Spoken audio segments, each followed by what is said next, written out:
Well, good evening, everyone. My name is Nicholas Sameta, Chair of the Statutory Public Meeting. Before continuing, we will now rise from closed session. May I please have the mover read the motion in its entirety? Councillor Cooper. Yes, thank you, Chair Mehta. Recommendation that Council rise from closed session and reconvene in open session at 6:30. Thank you, Councillor. I will ask our clerk to display voting for members, and the results of the vote will follow. Opening voting.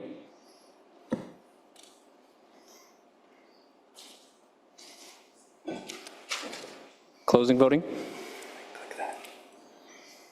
And that carries. Thank you. During closed session, discussions occurred with council and staff related to a confidential HR matter. Before I begin, I would like to provide you with the safety notice for those of you with us in the council chambers. In the event of an emergency, please evacuate the council chambers using the nearest exit staircase. If you require assistance, please see our clerk staff for further assistance. I ask that you please gather outside of City Hall in the Farmers Market parking lot and await for further instructions. As a reminder, City of Cambridge Council meetings are broadcasted on the City of Cambridge YouTube page and archived on the city's website. On that note, we had 88 views on YouTube and 4 delegates during our last statutory public meeting. Please note that we have rules of engagement at council and committee meetings. I ask that you be respectful while others are speaking, refrain from any demonstrations, and I encourage you to actively listen to others. For staff and delegates alike, please be sure that you stand 6 to 8 inches from the microphone at the presenter's podium for optimal sound quality. There is a remote at the podium that you may use to advance your slides. As a note for members of the gallery joining us in council chambers, public members are not permitted to enter the horseshoe at any point in time during the meeting. If you wish to speak to a council member, you may schedule a meeting through the mayor and council's office by emailing mayor@cambridge.ca or council@cambridge.ca. Alternatively, we may welcome that you get the attention of a council meeting by motioning to them from the gallery during a break or at the end of the meeting to speak with them further.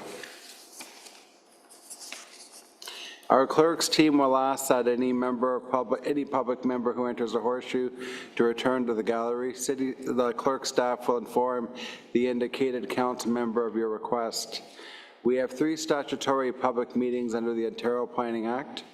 It is my pleasure to introduce Council, Councillor Hamilton, Mayor Liggett, Councillor Kimpson, Councillor Roberts, Councillor Cooper, Councillor Schwery, Councillor Earnshaw, and Councillor Devine.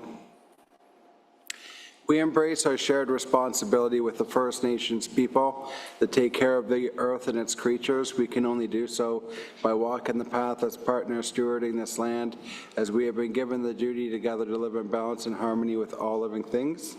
We acknowledge and respect the Anishinaabe, Chinootan, and Haudenosaunee people who came before us and who we live amongst. By honoring this truth, past and present, may we come to true reconciliation through listening, reflecting, and learning.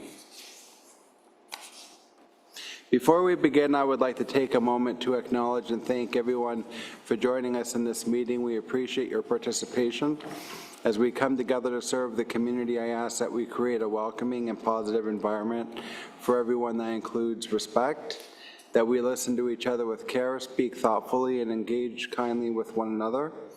Kindness, that we treat everyone, council staff, and the public with respect and understanding. And inclusion, that we embrace diverse perspectives and respect each other's opinions.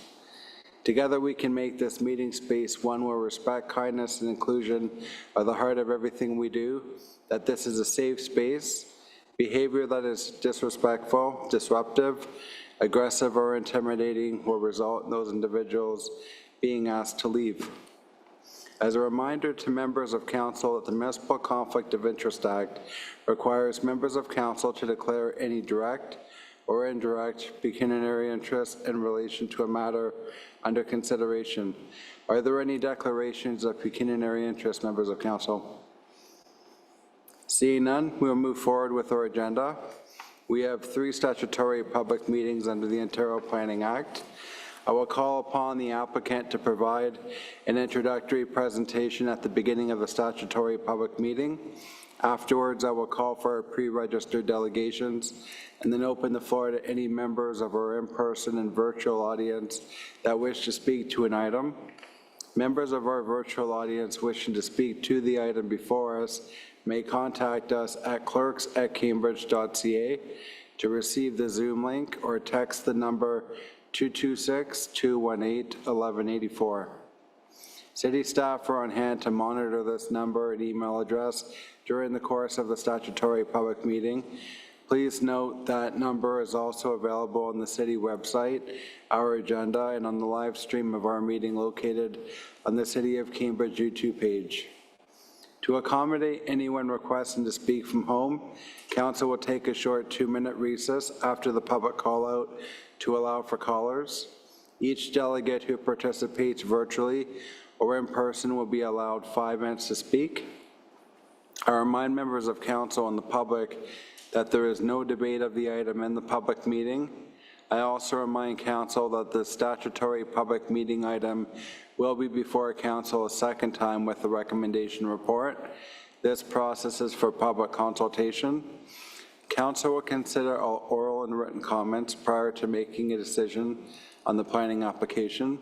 If a member of the public would like to be informed of further reports and/or decisions on the matter, we ask that you please fill out your email, name, and contact information by completing the sign-up sheet located at the back of Council chambers, and this sheet will be used by our planning division to keep you informed of any file changes. Our first statutory public meeting is agenda number 5.1, proposed official plan and zoning bylaw amendment 32, 36, and 38 Grand Avenue South. We will hear from the applicant and then move to pre-registered delegations, followed by anyone else who wishes to speak to the item. We have a presentation from Scott Patterson from Patterson Planning Consultants. Welcome, Scott. Just a friendly reminder, you have 5 minutes.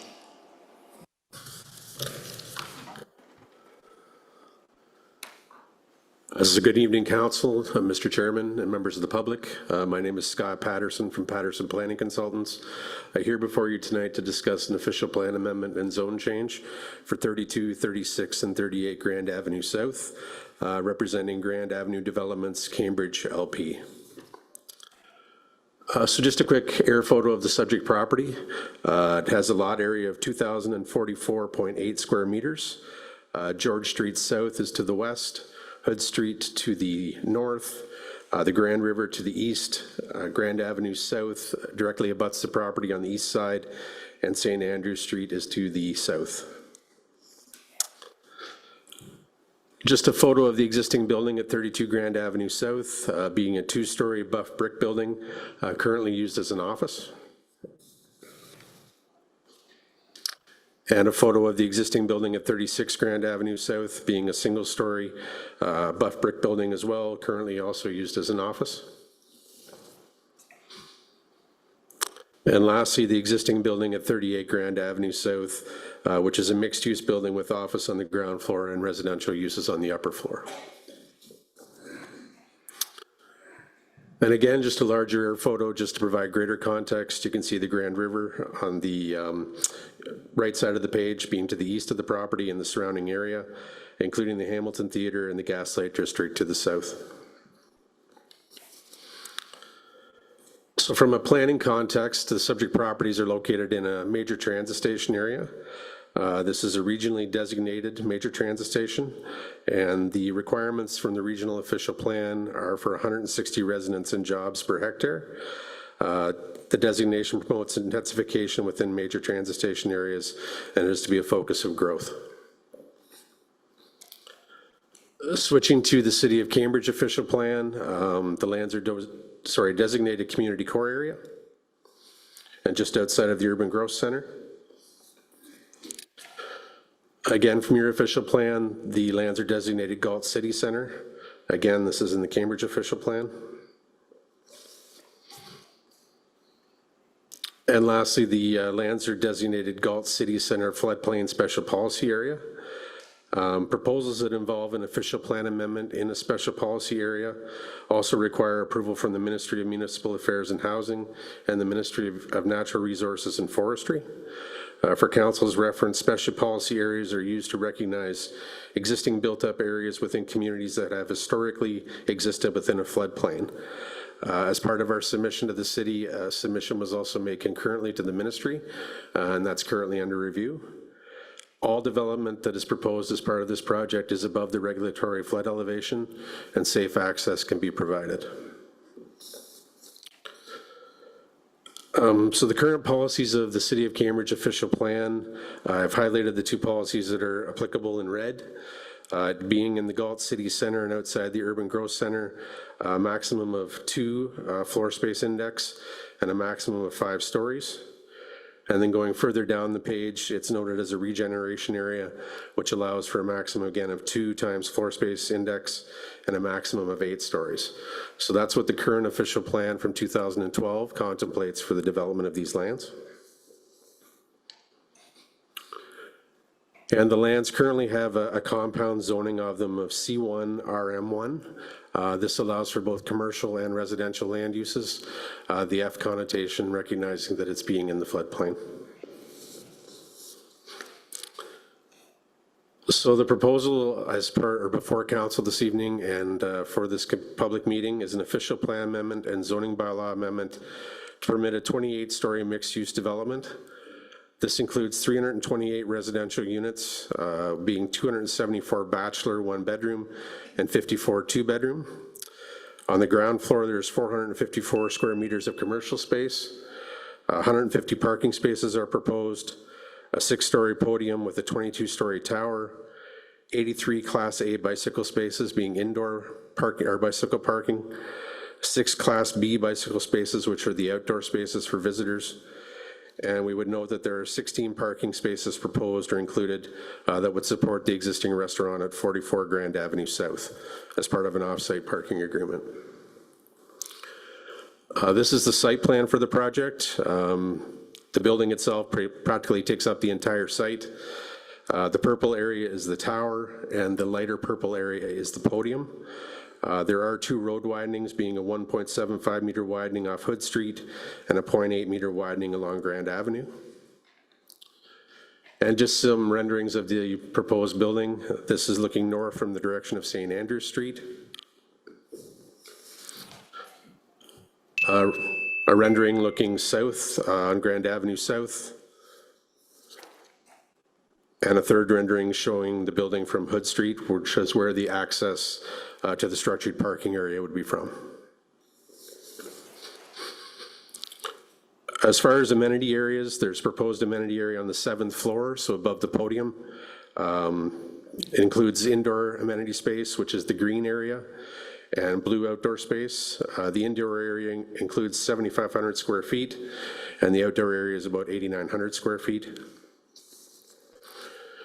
And then moving up on the building to the top floor, there is also an outdoor amenity area and an indoor amenity area on the top floor. I have to ask you to summarize, just because we're at our 5 minutes. 2 slides, Mr. Chair. Just a note of all the supporting materials that were submitted as part of the application, including traffic study, noise study, all of which are being reviewed by staff currently.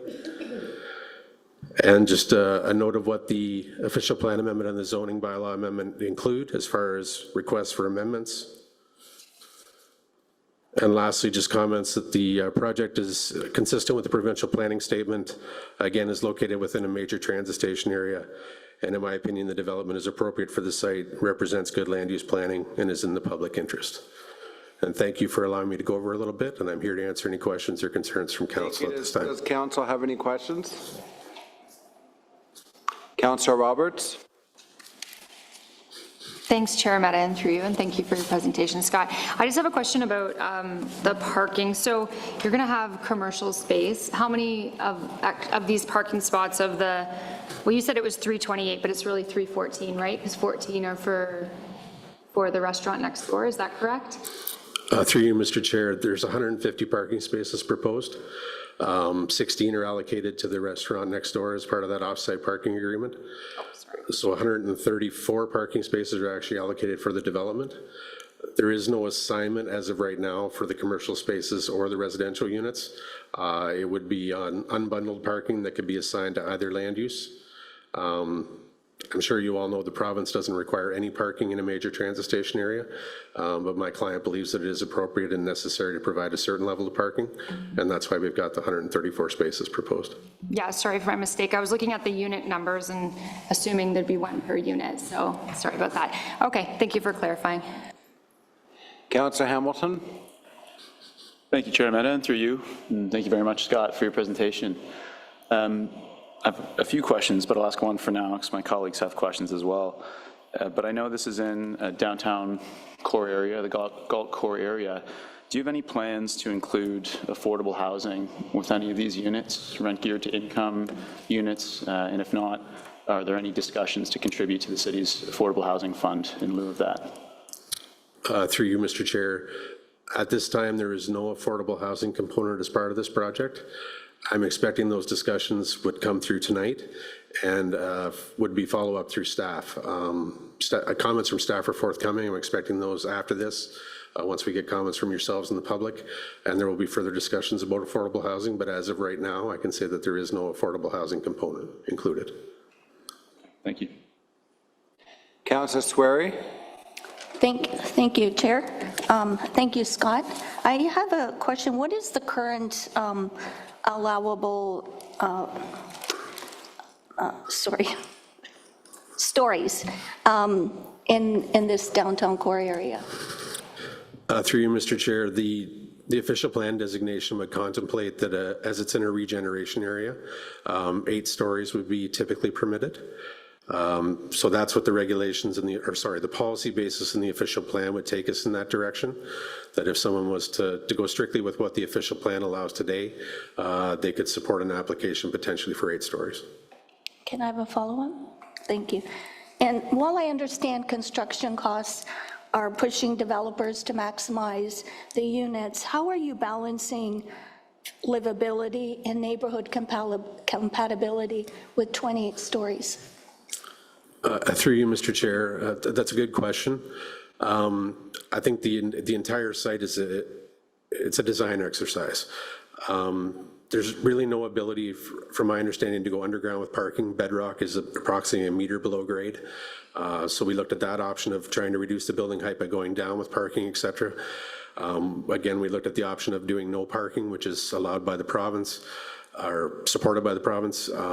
My client doesn't believe in that. He thinks that a certain amount of parking needs to be provided, so we're doing that. And then it became a matter of economics, what's appropriate. And that's, I think, where we came up with the 28-story building, the 6-story podium, the 22-story tower on top. So you have a defined base, a tower component, and then a top. The Gaslight is 20 stories, so the development to the south is 20 stories. I believe there's other developments in Cambridge that have improved taller than this building. I don't keep track of all of them because every application should be reviewed on its own merits. But yeah, it was a design exercise with the architect, with my client, trying to make sure the economics worked. It all seemed to go together to come up with a 28-story building. Thank you. Councillor Kempson? Thank you very much, Chair Mehta, and through you. I noted that in the proposal as it stands now, there will only be bachelor 1 and 2 bedroom units. Has there been any thought given to whether or not larger units to accommodate families might be included? Through you, Chair Mehta, again, a good question. My client hasn't expressed an interest at this point in providing 3-bedroom units, et cetera. The benefit of, and I expect the public's going to comment on this maybe as well, the benefit of 1-bedroom units is that actually decreases the parking demand. That's been my experience. When you go to 2-bedroom units, 3-bedroom units, the parking demand actually goes up, which exacerbates the perceived traffic impacts and things like that. So on the basis of our design exercise, we included the bulk of 1-bedroom units because it actually helps to decrease the parking requirement and the traffic demand. We're open to options, though. If there is an expression from council that we should look at 3 bedrooms or some others, I can bring that back to him, but that was the genesis or the reason for the surplus of 1 bedroom, so to speak. If I may follow up, thank you. What is the breakdown between the number of bachelor and the number of one-bedroom?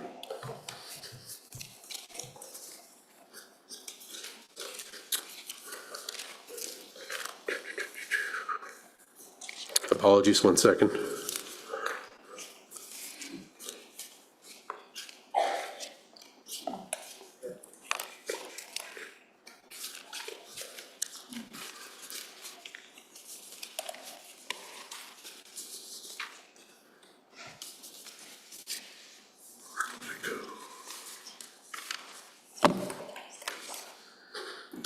Through you, Mr. Chair, that the bachelor one-bedrooms are 274, and the 2 bedrooms are 54.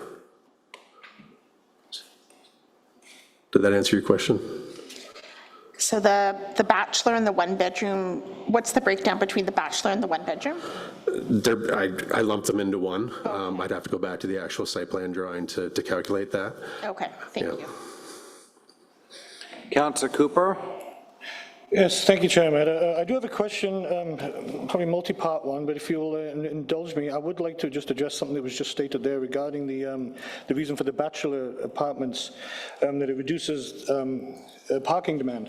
I understand that, but we do represent the large part of the community, which is made up of a lot of families, and the flip side to what you're stating there, reducing parking is doing these bachelors, what it does is it essentially puts up a barrier to the families that we also represent.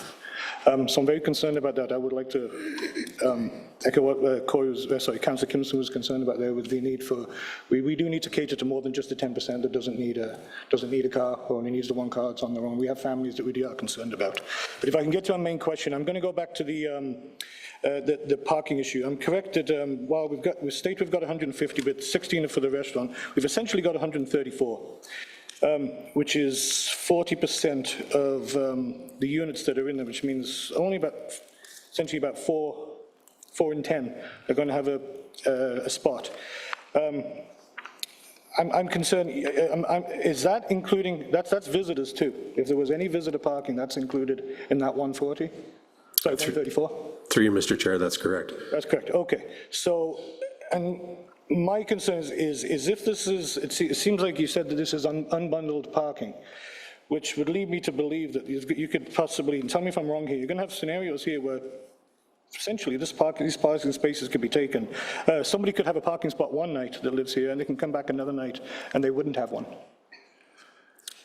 Through you, Mr. Chair, so the concept of unbundled parking is that when you buy a unit, you don't have to buy a parking space to go with it. So if someone wishes to rent or buy a unit, they don't have to have a parking space. If they say to the developer, I don't want a parking space, I don't need it, they don't have to take it if they're going to walk or bike or do anything like that. And then someone else who may want a parking space could take one or two. It's unbundled in that fashion that if you have a parking space or you purchase or make sure you rent that, it's yours. Okay, that's good. But yeah, it's meant to free up parking spaces so that if someone doesn't need one, they don't have to take one or obligated to that. Okay, if I could raise related follow-up, please.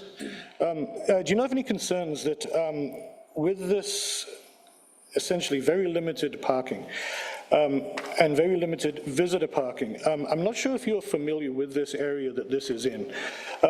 Many people here are. I am intimately familiar with this area. My significant other lives very, very close by. I'm concerned that there's going to be an element here where developers are expecting that a lot of people are going to be parking on the streets, and that's going to happen. I can tell you right now, anyone that lives in that area knows that that is all taken up.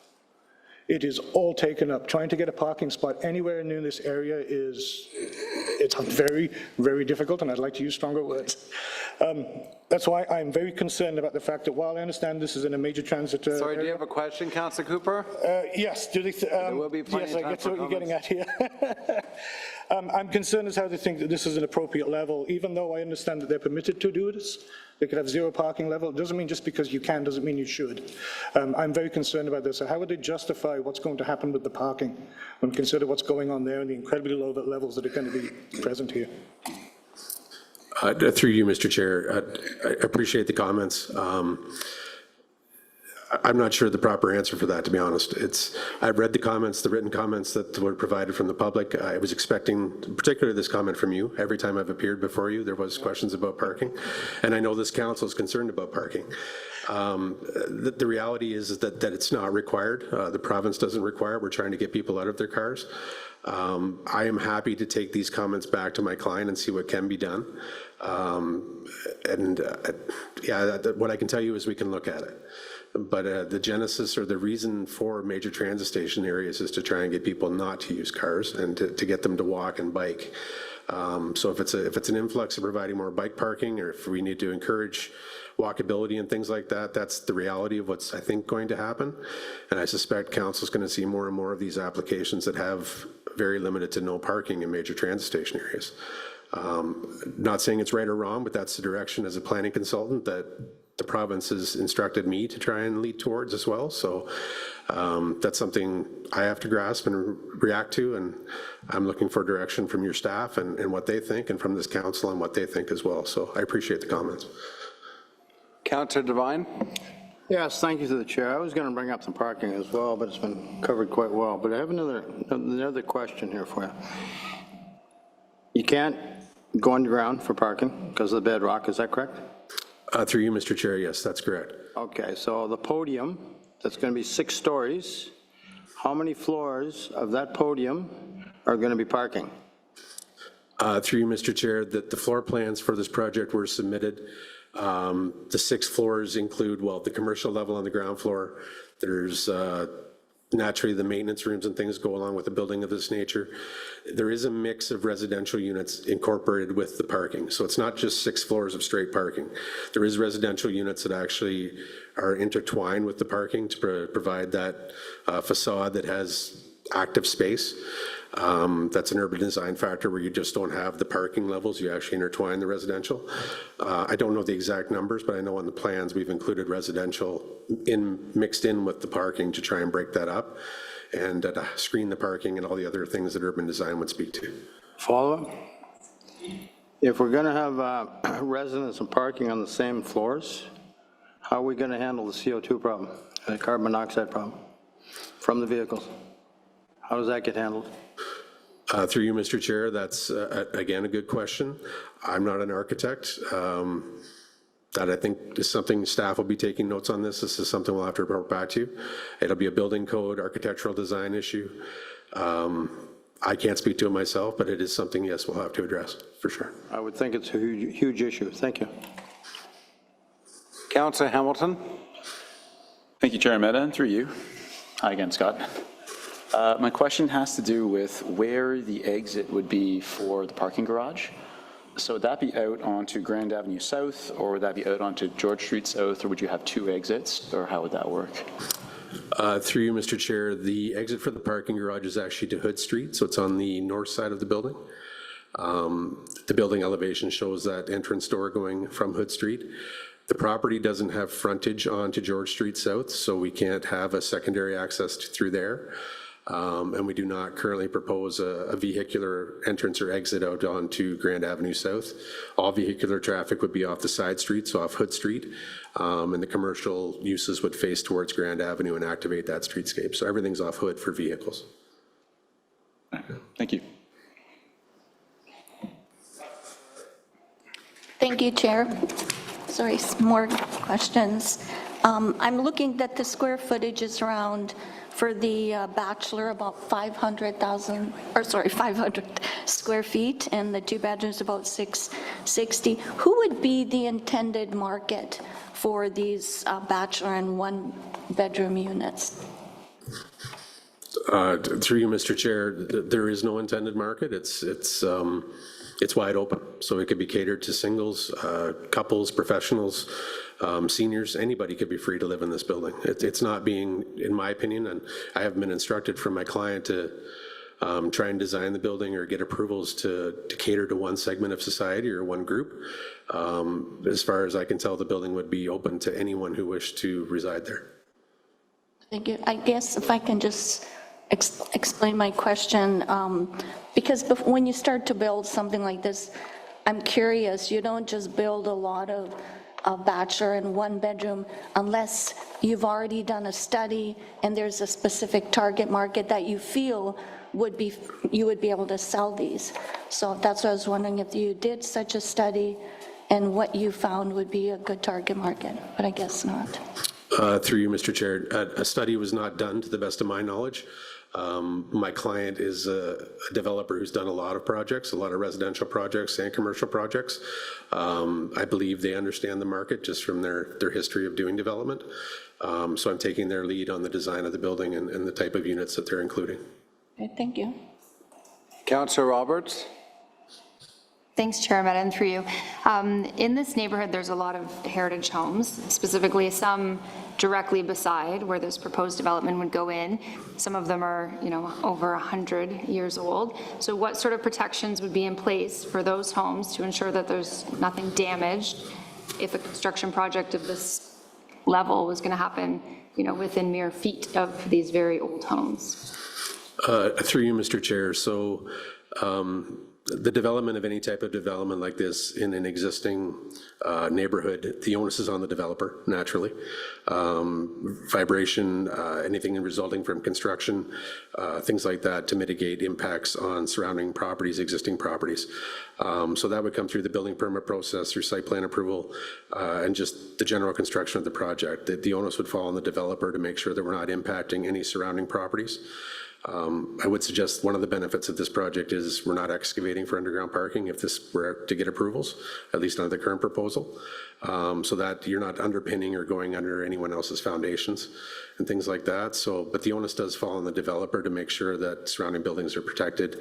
Those can be done through house audits if the owners of those houses are willing to let us, or let the developer, go in, photograph basements, document any existing issues and things like that. So there are a variety of mechanisms to make sure that surrounding properties are protected.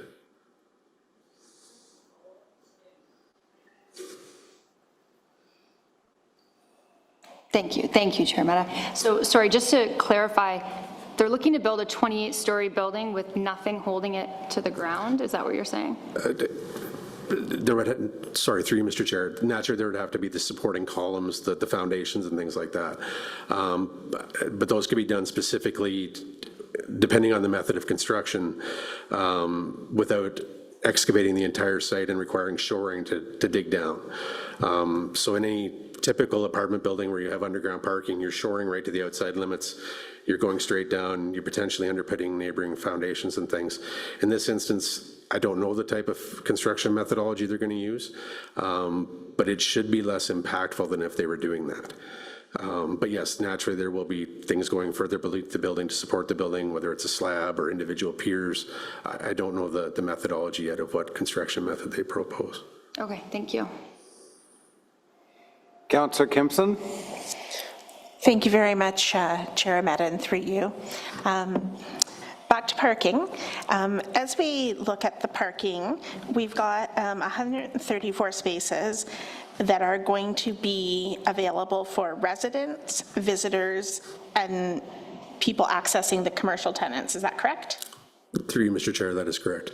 And accessible spots, are they included in the 134 spots, or are they going to be additional to that? Through you, Mr. Chair, I believe they're included in the total, the 134. Thank you. Mary Jan? Thank you, Mr. Chair. Scott, thanks for your presentation. You said that there's bedrock there. What has been done to confirm that there's bedrock there? Through you, Mr. Chair, there was a geotechnical study done of the project, or the property, sorry. There was a hydrogeological study done to confirm the groundwater elevations. There's been studies done that are beyond me, but they've now analyzed the property to figure out the extent of where bedrock is on the property. So did it tell you how deep the bedrock? I only ask because we do have a downtown building that have completely underground parking. And for the Pearl Hospitality, they went down 80 feet and it was pure sand. And then they stopped because they didn't need any more than that. So I'm questioning how good was that study to determine how far that bedrock went? Through you, Mr. Chair, The actual depth of the bedrock, I don't know that. I spoke to my client on the way here because I thought this question might come up about why we didn't do underground parking. He confirmed for me that it was the 0.5 to 1 meter below existing grade. I don't know the total depth of how far it goes, but that's something I can definitely find out for you and go back through staff and get you that answer. Okay, thank you. Sorry, Mr. Chair, I asked that question because everybody says they can't do underground parking because bedrock, but that's not factual on a lot of properties, so it's just a narrative out there. Thanks.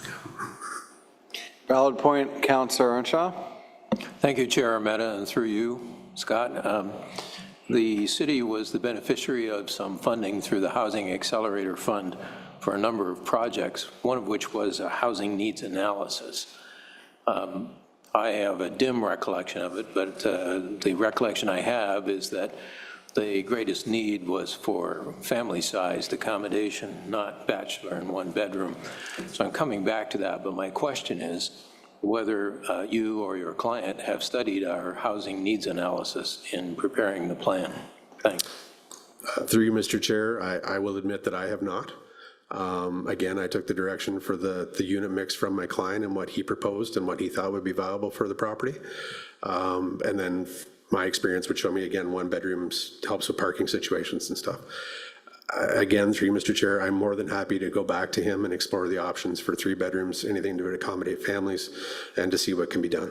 And if staff, as a result of a follow-up from this meeting, can direct me to that study and we can talk about it with staff, I'm happy to look at it. Councillor Hamilton. Thank you, Chair Mehta, and through you. I'm going to jump on the parking questions too, so why not? I'll just ask both at once, they're kind of related. But in terms of the actual parking spaces themselves, do you know the specific size of the space? It seems like cars, SUVs are getting bigger right now and spaces are getting smaller. And will these spaces be able to be accommodated or be adjusted for electric cars and vehicles, as well as the bike spaces as well? Will those parking spaces for bikes be able to accommodate electric bikes? Through you, Chair Mehta, I'll start with the bikes. My understanding right now is that the design for the indoor bicycle parking spaces are to accommodate your standard bicycle. Again, I've been before this council before, and I think one of you mentioned electric bikes and how they're becoming more prominent. That's something I should discuss with my client, because you're 100% right, or whoever raised that is 100% right. That is becoming more common, and I need to talk to the architect about accommodating that and making sure that can work. Your second question about parking space size, it's strictly in conformance with what the city's bylaw would require. Off the top of my head, I think it's 2.9 by 5.5, but I'd have to verify that. It might be 2.6, but it's strictly in conformance with the zoning bylaw requirements for parking space size, for barrier-free and for your standard parking stall. Thank you. And electric car charging spaces, would those be accommodated as well here? Again, through you, Mr. Chair, that's something we can work on with staff. I don't know if your bylaw has any current regulations for a provision of electric charging stations, either for built-in now or for future. But with the way society is heading and, again, the prominence of those, that's something my client needs to look at and we should be looking at as part of the development. Thank you. Thank you. Councillor Kempson. Thank you very much, Chair Mehta, and through you. Has your client completed projects locally in Cambridge or in local areas? And can you provide examples of sort of other projects that they've done so that we can perhaps get a feel for what their contributions have been? Through you, Chair Mehta, that's a difficult question because each of the companies that are involved in my client or my projects have different company names and different things. I'm not sure I want to explicitly tie my client to other projects. There is an application coming for you at the next council meeting on 312 St. Andrew Street that is also involves this client. He's done a lot of projects in Kitchener-Waterloo. I can provide a list to you specifically or through staff to you, but I'm not sure I want to publicly divulge what he's been involved in and where he's been involved. But I'm happy to do that confidentially. I'm not sure if that's something that we are if that's something that we can do, but I would be interested to sort of get a feel for what this particular builder has produced and how it might fit into our community. Yeah. Thank you. You're read by mine, Councillor Kempson. That's a great question. Mayor Jan? Thank you again, Mr. Chair.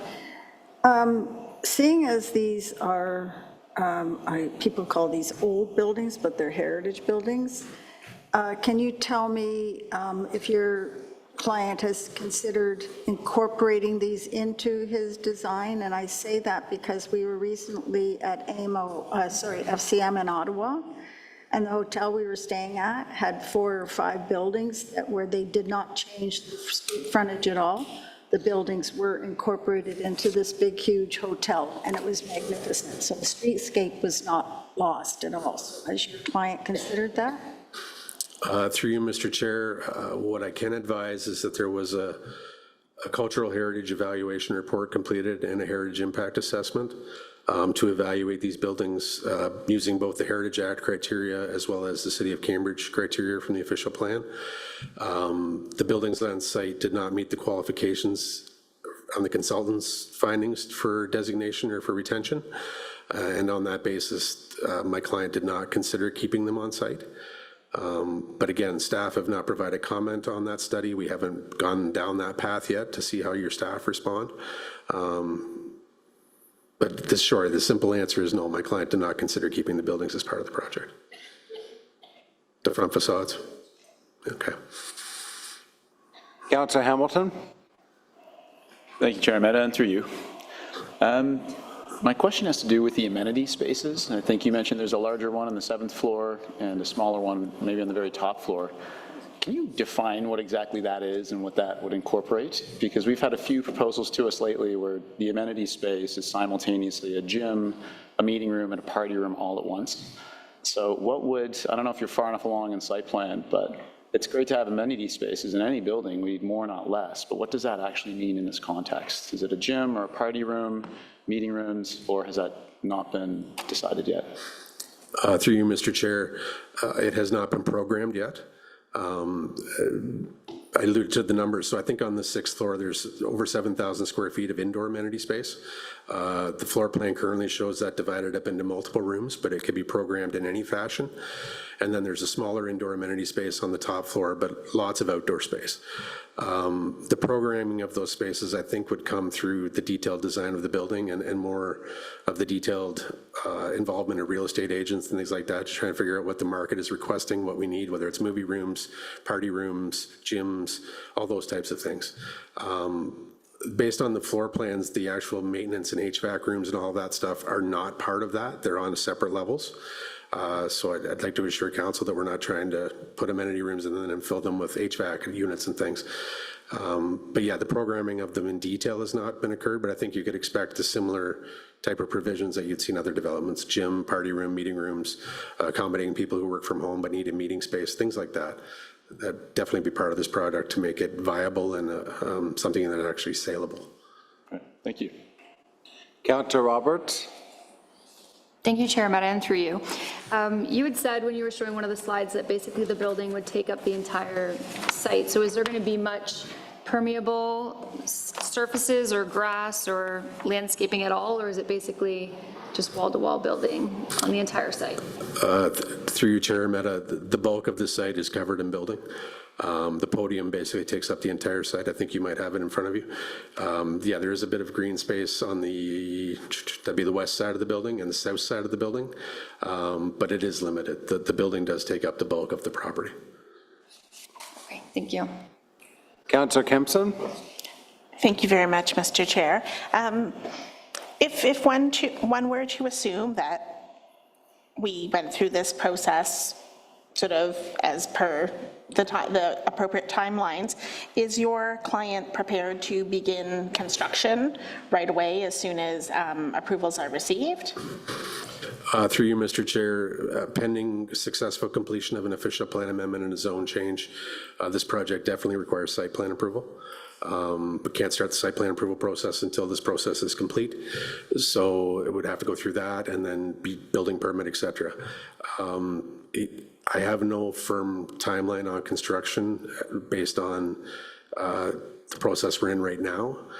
I can't commit to that, but I think it all depends on the market, the interest rates and things like that. So there is no set timeline that I'm aware of. My direction is to get approvals and to move it forward. If I may follow up. So as far as, I guess, assuming that the approvals happened in, as in an appropriate time frame, I guess I'm just wondering, is this something that your client is prepared to act on, and once site plan, once building permit and everything, they are prepared and ready to initiate the project? Again, through you, Mr. Chair, depending on market conditions, I think is the simple answer. I don't think he could build or be expected to build what's the phrase, a white elephant or something like that. It would all depend on the market conditions at the time. And I can't predict 6 months from now whether the economy would allow this to go ahead immediately or whether you'd have to wait for the proper time for it to actually begin. Thank you. Mayor Jen. That kind of troubles me. So you were saying the sale of the units, so it's going to be condos? Through you, Mr. Chair, it's typically a building like this would be condominiumized. It allows flexibility going forward. I have received no direction to advance a condo application. We're not even close to that stage yet. So right now I'm working on the basis of that it would be either a rental building or a condo building. So when I say sales, I would think I was talking about the unbundled parking, that if someone bought a unit, they don't have to buy the parking space with it. But and it's the same for rental. If somebody was to rent a space, or rent a unit, they don't have to rent the parking space to go with it if they don't need it. I have no commitment either way, whether it's a condo building or a rental building at this stage. So is your client an actual builder? Through you, Chair Mehta, yes. Okay, so we're not looking at upzoning here? Through you, Chair Mehta, no. No, my client is a builder. My client is actually pivoting to try and create a rental portfolio, given current economic conditions and just the changing market and things like that. They are pivoting to become a rental developer. Okay, because we're not meeting our housing targets because of people upzoning and putting their developments on the market, and it looks like we're not doing our job when it's actually being upzoned. Okay, thank you. Councillor Cooper. Yes, thank you, Chairman, and thank you for the great information you're giving us here. I know we bombard you with questions every time you're here. This area here, it's well known as one of the most treasured, frankly, just gorgeous, beautiful areas of Cambridge. That's, I mean, this is one of those areas that's represented in photographs of Cambridge. For that reason, I do admit I find the height of it to be quite excessive. Is your client open to significantly reducing the stories? Through you, Chair Mehta, we're open to feedback, I think is the simple answer. What I have submitted on behalf of my client, I believe is a viable project for this property and for this area. But naturally, you are the approval mechanism. So if we receive direction from yourselves or direction from staff to go back and take a look at things, we will. So that's what I'm here tonight, is to get your feedback, what you've just said. I cannot commit one way or the other without talking to my client. Absolutely, thank you. Councillor Earnshaw. Thank you, Chair Mehta, and through you, Scott. You mentioned that the property is in the Galt City Center floodplain special policy area. And it's my understanding that that requires, and I think you mentioned, approvals from 2 different provincial ministries. Any idea on the, and you wouldn't be able to build until you had that, even if you got through the other procedures here at the city and in the region. Have you any idea on the timeline for those approvals? Through you, Chair Mehta, I think I'm the guinea pig, to be honest. I think there's other developments that have happened that probably should have went through the ministry approval process, but didn't. I don't know why. But this project is the one that is the first, to the best of my knowledge, that is required to go through ministry approvals. Staff have been great at facilitating that, talking to the ministry. They've arranged a meeting. We've talked to the ministries about their submission requirements. A submission has been made. To be quite candid, my friends at the ministry have said it'll take months on their end. Like, they'll submit, they'll take a month to review, they'll come back. It just seems like a big cycle. I don't know how long it'll take, to be honest. And I'm not sure staff do. I'm not even sure the ministry does. I know that one of these was recently done in the city of Waterloo, so the ministry should know what they're doing now with regard to developments in special policy areas and what they need to actually review and approve. So hopefully that helps. Thank you. I have a question. What kind of materials are you looking at on the exterior of the building? So for example, brick, steel, cement, like what are you looking at for exterior materials? To you, Mr. Chair. I think it's a combination of materials. It would be brick, composite, like modern materials, really. Other developments that my client has done are more modern in nature, but that may need to be reflected in the area in which this building is being located. So the renderings that are part of the package in which staff have before them reflect our first go at this. But yes, the context of the building may result in some material changes, so I don't want to commit to something because I think it may end up changing, or we may have to revise it based on the area. And one other question, as I look at the upper levels towards the top, I don't see much balcony space, if any. Like, what kind of outdoor space will you have in those individual units? So I see the larger balconies in the middle part, but what about the upper part? Through you, Mr. Chair, I believe that is a good question too. I was under the impression that each of the units had a balcony or a private outdoor amenity space. I'll have to revisit that. Thank you for that. Yeah. Appreciate that. I don't see any more questions. Thank you. Okay, thank you.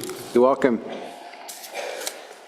So we have 6 pre-registered delegations for this public meeting. Leslie Urquhart, welcome. And you have 5 minutes. Thank you. We're going to do a dual presentation. My name is Leslie Urquhart, and I'm here with Carrie Thompson, and we have some grave concerns about this for various reasons. Our properties abut... Sorry, just 1 minute. Oh.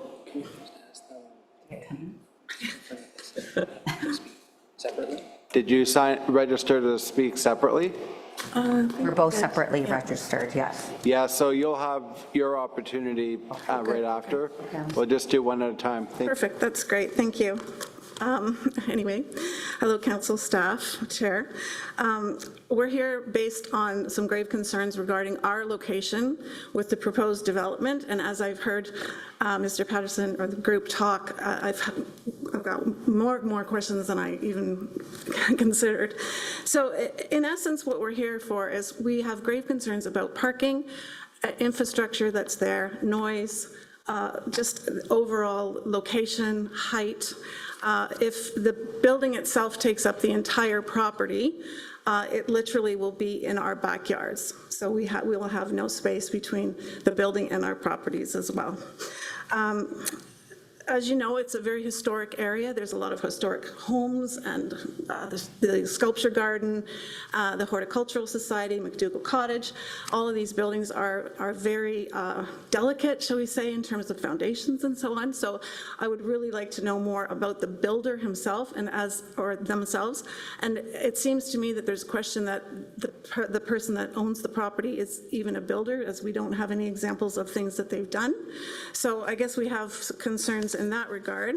I know that the municipalities have lost a lot of their power in terms of Bill 17 that was brought in June by the province, which is build smarter, build faster. But in our case, we feel that build smarter, build faster isn't really the way to go in Galt and the core, which is such a beautiful location. So I'm going to pass it over to Carrie, and she has much more sort of context in terms of her business. She has a business that she runs there, and she's lived here for many, many more years than I have. I've only been here 20, she's been here 50. So I'll pass it over to Carrie. Sorry, thank you. We will get to Carrie in just a minute. Do you have questions? Okay, yeah, sure. I was going to say, do we have any questions from council for Councilor Roberts? Thank you, Chair Meta, and thanks, Leslie. Chair. So your house is directly adjacent to this property? Correct. So what would be abutting, like your side yard would be the back of the building? The side yard would be the back of the building, yes. Okay, and how close would your home be to where this building is? Maybe 50 meters, maybe 30 meters, not very far. Yep, okay. And you have, how old is your home? I was built in 1869. Okay, thank you. I just renovated the entire property, so I've owned it for 2 years. Thank you. Thank you. I see no further questions. Thank you. Thank you. You're welcome. Carrie Thomas, and you have 5 minutes. All right. Good evening, Council. I am proud to say that I have been a Galtonian almost 50 years, part of a community I call home, with deep roots here, a fourth-generation member. When I had the opportunity to purchase a home here as a younger single mom 13 years ago, I jumped at the chance.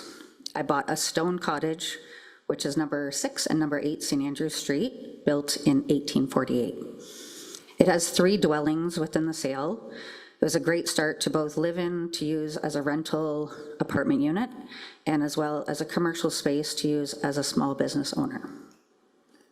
All within the downtown core of Cambridge, which has allowed me to move forward with life and my career.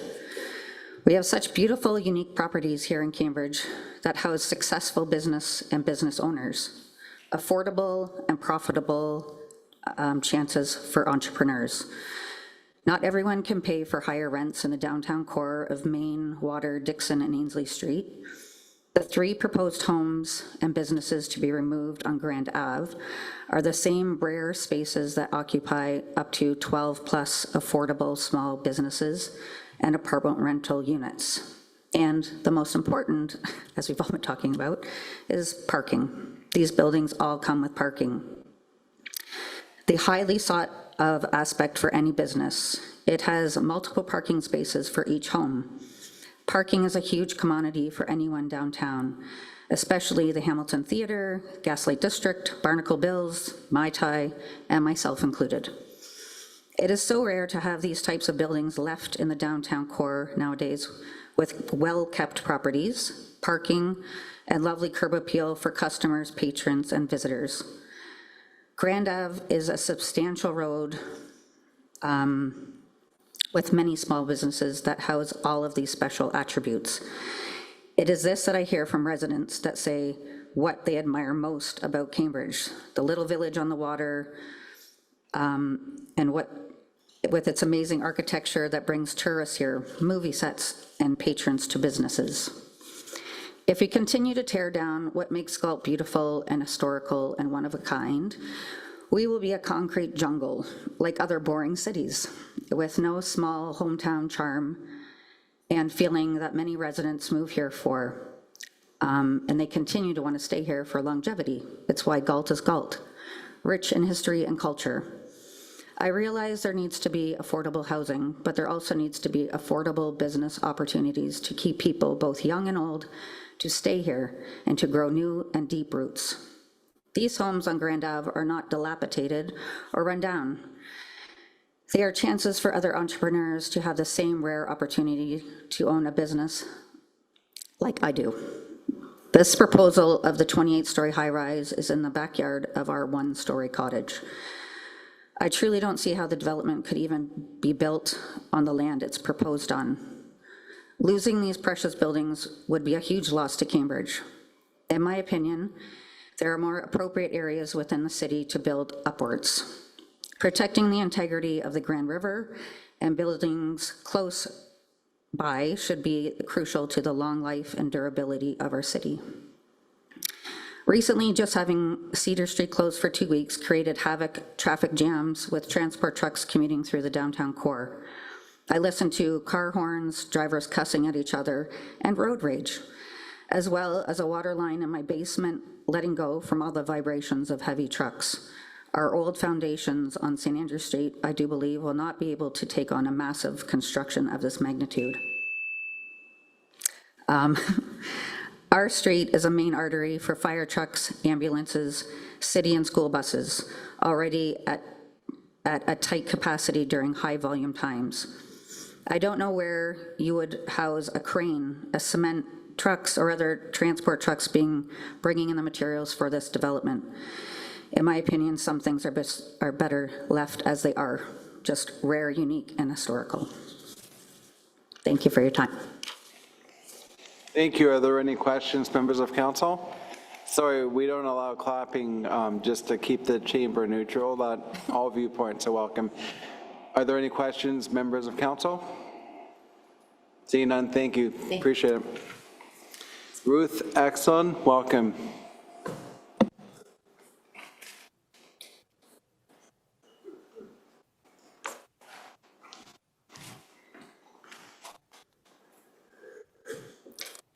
Good evening, Madam Mayor, Mr. Chair, councillors, and interested parties.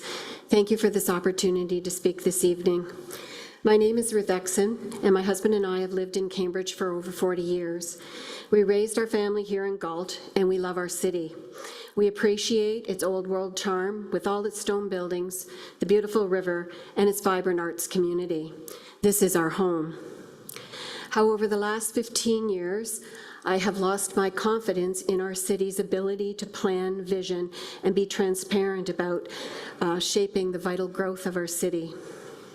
We do not have the infrastructure in place to accommodate the current growth. Our Galt downtown is failing. The Gaslight and Hamilton Theatre have not delivered as promised. Let me explain. I would like to highlight 3 areas of concern for me as they relate to this proposed 28-story building on Grand Ave: parking, traffic congestion, and historical value. You can call me a cynic, but I don't believe that this is about a 28-story building. I believe more likely it is about a developer's dream for a very tall building that they will declare a win if a permit is granted to build. If we use the shorter Gaslight building as an example, we can see that over the 2 years into the project, 11 residential units still remain unsold, 2 business spaces at least remain unoccupied. The parking is inadequate, and for whatever reason, businesses are not staying for the duration, save and except perhaps for the foundry. It was overpromised and underdelivered. I won't go into my personal feelings about the noise and other things that are as a result of what was a dream with the Gaslight project. I'll leave that for another time. After hearing the applicant speak tonight, my numbers are going to be a little bit off. I ask you to bear with me in this regard. The integrity of the comment, I believe, still remains. This development that is also on Grand Ave is in close proximity to the Gaslight and the theatre, and it proposes approximately 328 units. The signage out front suggests there will be 160 parking spots, of which 16 are off-site and 89 are for bicycles. If the sign is correct, there's 93 car spots. If the sign is badly worded, which it seems might be the case, then at best case scenario, we have 150 spots for 328 units. Where are the off-site parking spaces going to be? Were they purchased from the University of Waterloo's parking lot? Were they purchased from the bread factory? I'm not sure. This plan is not rooted in reality. Most families have 2 or more cars. We have heard tonight that this is a large percentage of bachelor parking. I know as a person who owns 2 cars, 1 person does not mean 1 car, and 54 units with 2 bedrooms at 2 cars is more than half of the parking at 108 spots. Cambridge does not have the public transportation infrastructure to move people to and from work any other way than private vehicle, and at best, that's 10 years off. Where are they going to park? Our downtown already can't accommodate the people that want to shop there with appropriate parking. Our businesses cannot seem to make a go of it. Gaslight, from my own experience, fails in parking availability. Heaven help you if you want to park down there, if you have mobility issues, and it's a night when there's an event on at Tapestry Hall and or Hamilton Theatre. The Hamilton Theatre website actually directs patrons to park on the east side of the river and take the walking bridge when the lot is full, or on the residential streets of Byng and Lansdowne. This is not good planning. Why doesn't our theatre have adequate parking? Byng and Lansdowne are directly above the proposed development. Byng can only be accessed by vehicle off Salisbury, and that's a one-way street off George. If people are forced to park on Byng due to inadequate parking, how are the fire trucks or other emergency vehicles going to access the homes on those streets? That street is a dead end, and I already watch the garbage trucks as they back down the street because they don't have adequate room to get and navigate that street. When we lived on Grand Ave, just south of Cedar, we couldn't easily exit our driveway due to the rush hour as people poured in and out of the subdivisions on St. Andrews and Grand, off of St. Andrews and Grand. That has not changed. What about access to Grand from Salisbury, the street that flows out of Byng? Currently, you can't make a right turn, heaven forbid trying to make a left turn there, because of the way the traffic flows through the Queen's Terrace and the stop signs are. The pacing isn't adequate. What will an additional 350 cars do? Sorry, I'm going to have to get you to summarize. Then I would like to say about the charm of our city and the historical value of our city and how this is going to be a detriment to that as well. And I urge council to take a measured, guided, realistic approach to this. Take the stance, have the courage to take the stance that Guelph took. No buildings taller than our tallest church steeple, their basilica in their case. And think about our senior citizens. We have many, many senior citizens' homes right around that area down there. Surely they deserve to be considered for safety as well. I'm sorry I can't finish what I planned to say. I have a lot. I hope that you'll give this careful thought, and I think that what we need to look at is the charm must not be underestimated for what the growth can be to our city of Cambridge if this is planned properly. Thank you. Thank you. I'm just going to see if we have any questions. And I would also encourage you to submit the comments to the public record so that council can have access to it, because we do want to read everything. Thank you, Mr. Chair. You're welcome. Councillor Cooper? Yes, thank you. Thank you for that. That was fantastic. You said a lot of what I would like to say. You live very close to? I live on Byng. I moved downtown to live on Grand and renovated a home there, but the downtown became impossible to live in because of undesirable activities, and we moved to Byng. Okay, you mentioned about the issues with the parking around that area, and I'm very familiar with, as you say, when the Tapishes got an event, the theatre's got an event, very troublesome. Am I right in assuming that's, could you say how much worse that would get in winter when we're doing January, February, and March, when there isn't even parking permitted on the roads? I assume it's a lot worse then? Yes, I can't imagine. It's an impossible situation. It's a no-win situation. It's a killer for our city. It's not fair to the people who are moving into the building. Okay, thank you. Thank you. I see no further questions. Thank you. Thank you. Matthew Rogers, welcome.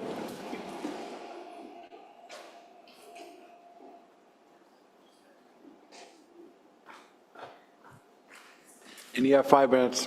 Thank you. First, I'd actually like to start off by saying congratulations to David Calder, who I actually don't see here now, on his upcoming retirement, and would like to thank him for his many years of public service. So anyways, let's get this show on the road. So obviously, here speaking to the proposal on Grand Avenue South, going to be a little different from what we've heard so far, just trying to kind of find a middle ground here in order to, make some progress, get some housing built or approved, and try and avoid another trip to the OLT. So next slide, please. Or is it here? Oh, it is here. There is a clicker for you to use. There we go. Cool. All right. So my key concerns are actually very similar to a lot of the other ones we've heard so far, namely the unit mix. I think there's a significant overabundance of bachelor units, and those, if you want to call me a developer shill, they underperform in numerous markets around the province and around the country, so I don't think they're the best idea, but that's up to their own independent verification. They're also not great for long-term livability, and so I personally see them as a lose-lose-lose for both the city, the developer, and future residents of the building. And then the tower massing, which is just the general shape of the structure itself. It's a bit abrupt, kind of towards the top. It seems unnecessary given the floor plates are the same, just rotated 180 degrees, and it looks a little top heavy. It's more complex to build. Excuse me. Yeah, I think it's just a bit too slab-like, potentially. But these are all fairly simple fixes, especially this early in the process, that can create a more livable building, a more marketable building, and for it to be better integrated into the downtown. So to fix the unit mix, the upper floors actually don't have the bachelor units, and so I would suggest just applying that layout throughout the entire building, which would remove 8 bachelor units and replace it with 4 one-bedroom plus den units on each floor. And so the unit count then becomes 272 units rather than 328, and the parking ratio goes up, which is improved. And it also simplifies construction by losing that kind of odd rotation and overhang. So that's a little mock-up of what that would look like. For time, I'm going to kind of glaze over it pretty quick. It's publicly available for council and the public. Fix number 2 is the tower facade. Again, it's kind of similar, except it's actually the exterior of the lower floors with the layout of the upper floors. It can make, and potentially some vertical separation kind of along the longer walls. It can make the tower appear shorter, it breaks up the massing, makes it look less bulky, and it's just generally an improvement. The Gaslight District, the tower portions do this reasonably well, and I do want to specify tower portions because the podium is a crime against architecture, in my opinion. Sounds like some people agree. And this is a, whoopsies, where'd it go? Okay, there we go. This is a conceptual placement of some of those vertical delineations kind of within the floor plan.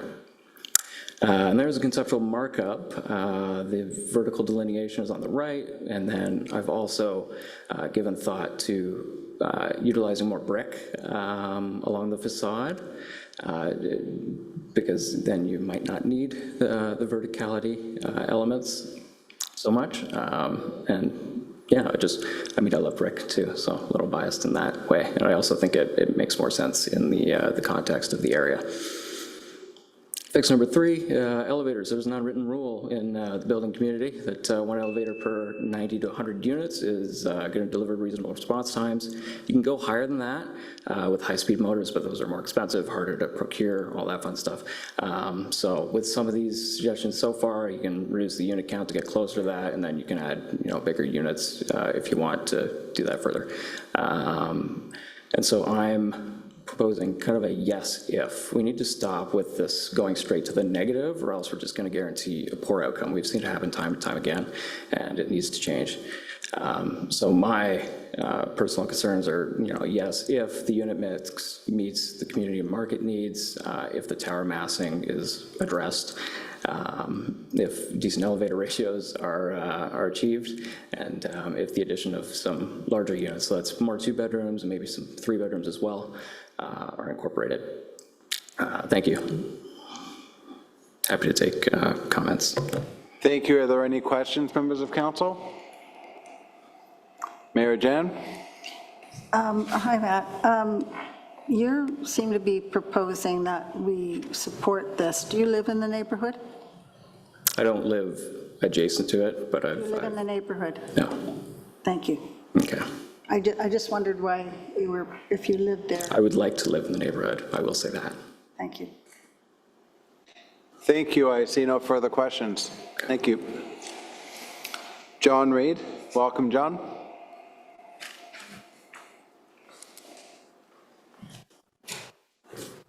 Mr. Chairman, Madam Mayor, Council. I'm going to be very brief. They talk about the parking, and that is horrific right now, and it's just going to get worse. But I would like to talk about traffic. 32 Grand Ave on the corner of Hood and Grand Ave, I once had my office for about 10 years.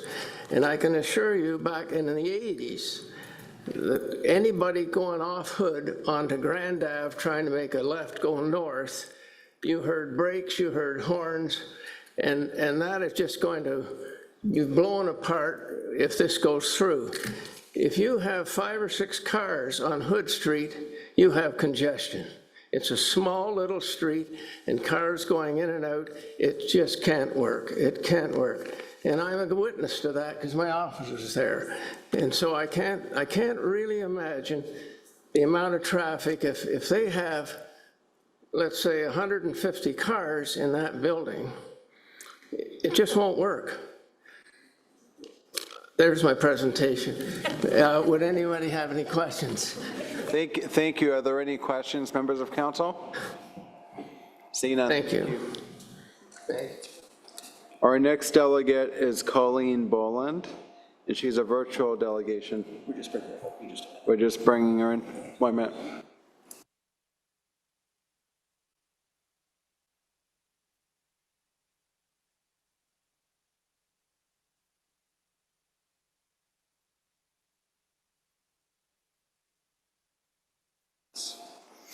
Hello, Colleen. We need you to unmute. Can you press *6?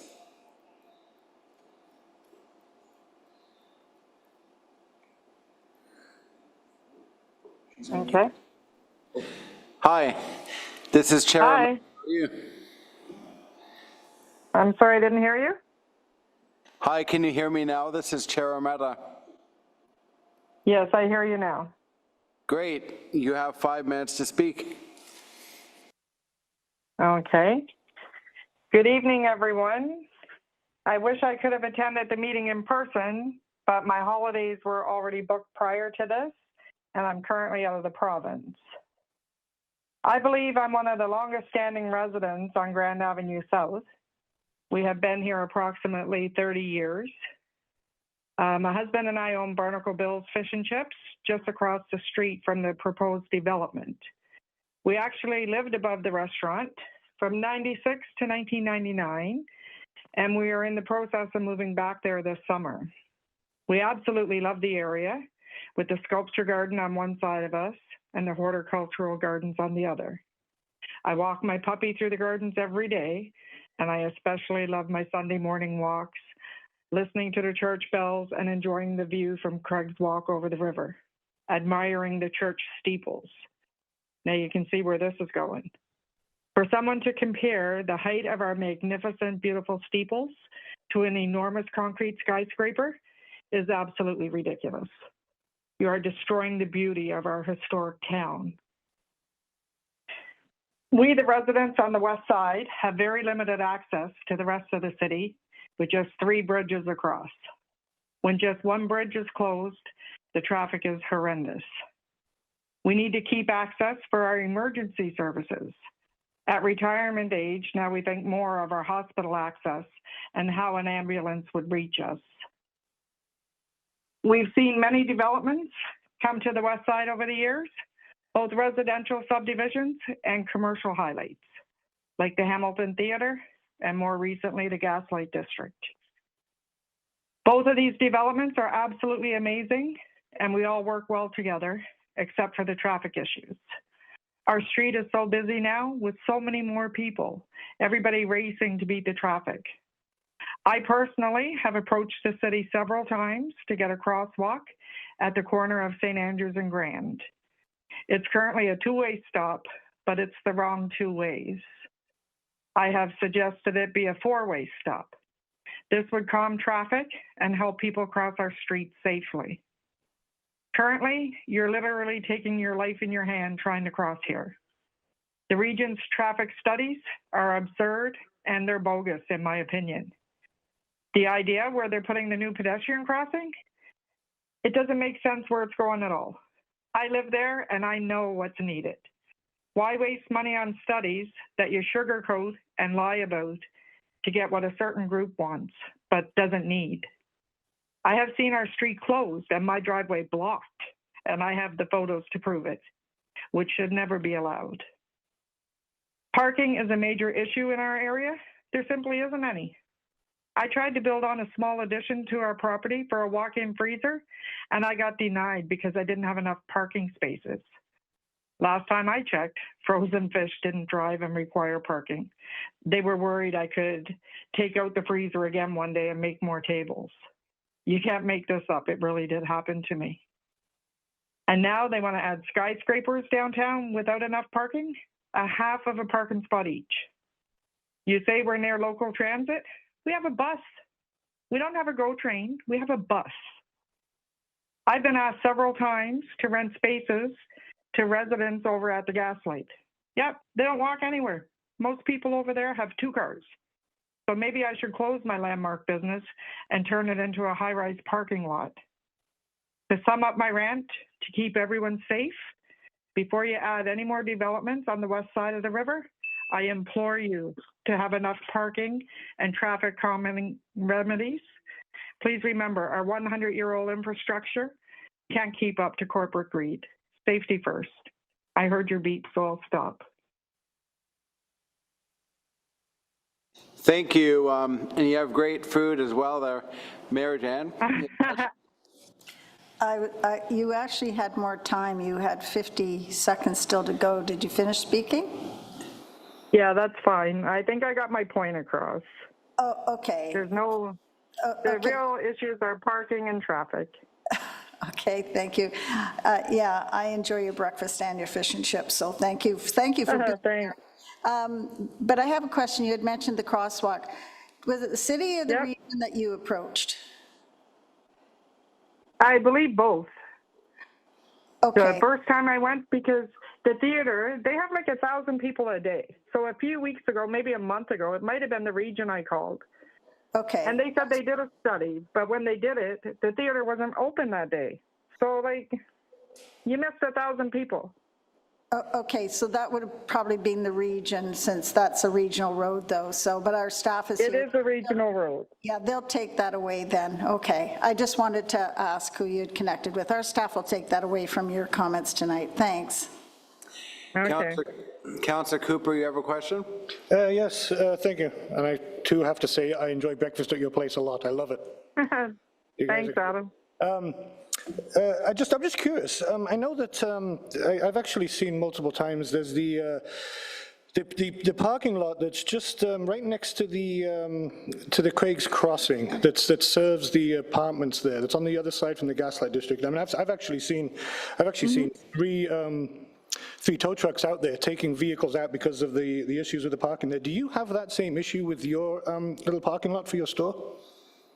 No, we have never told anyone, because most of the people who park there come from the theater, and we allow them to park there.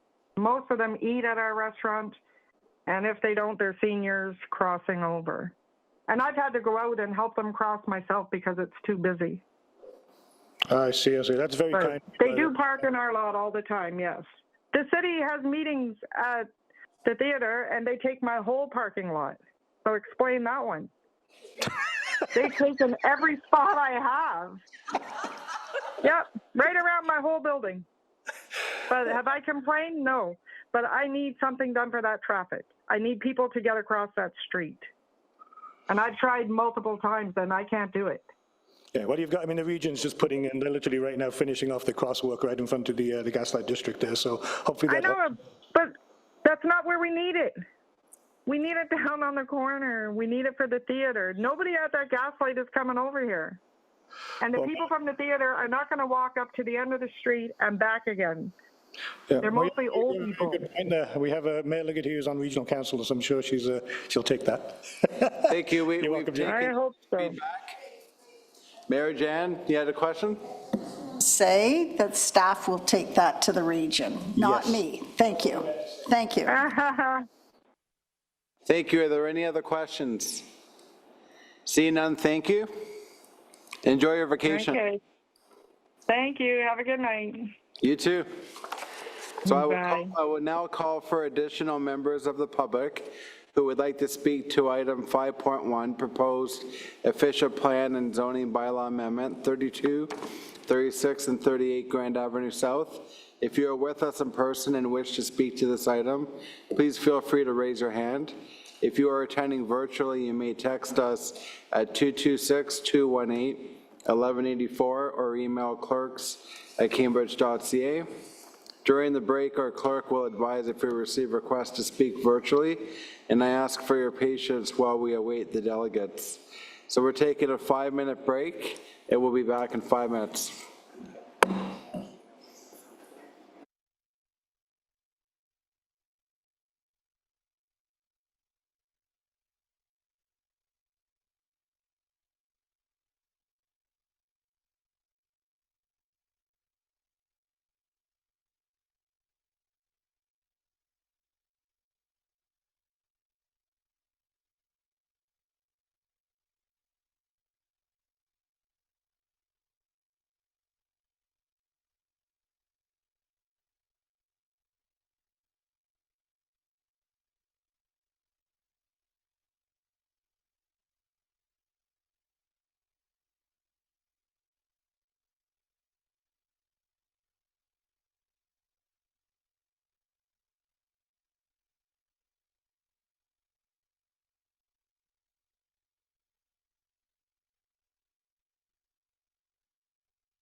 Welcome back, everyone.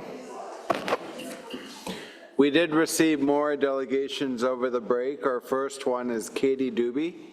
Welcome, Katie.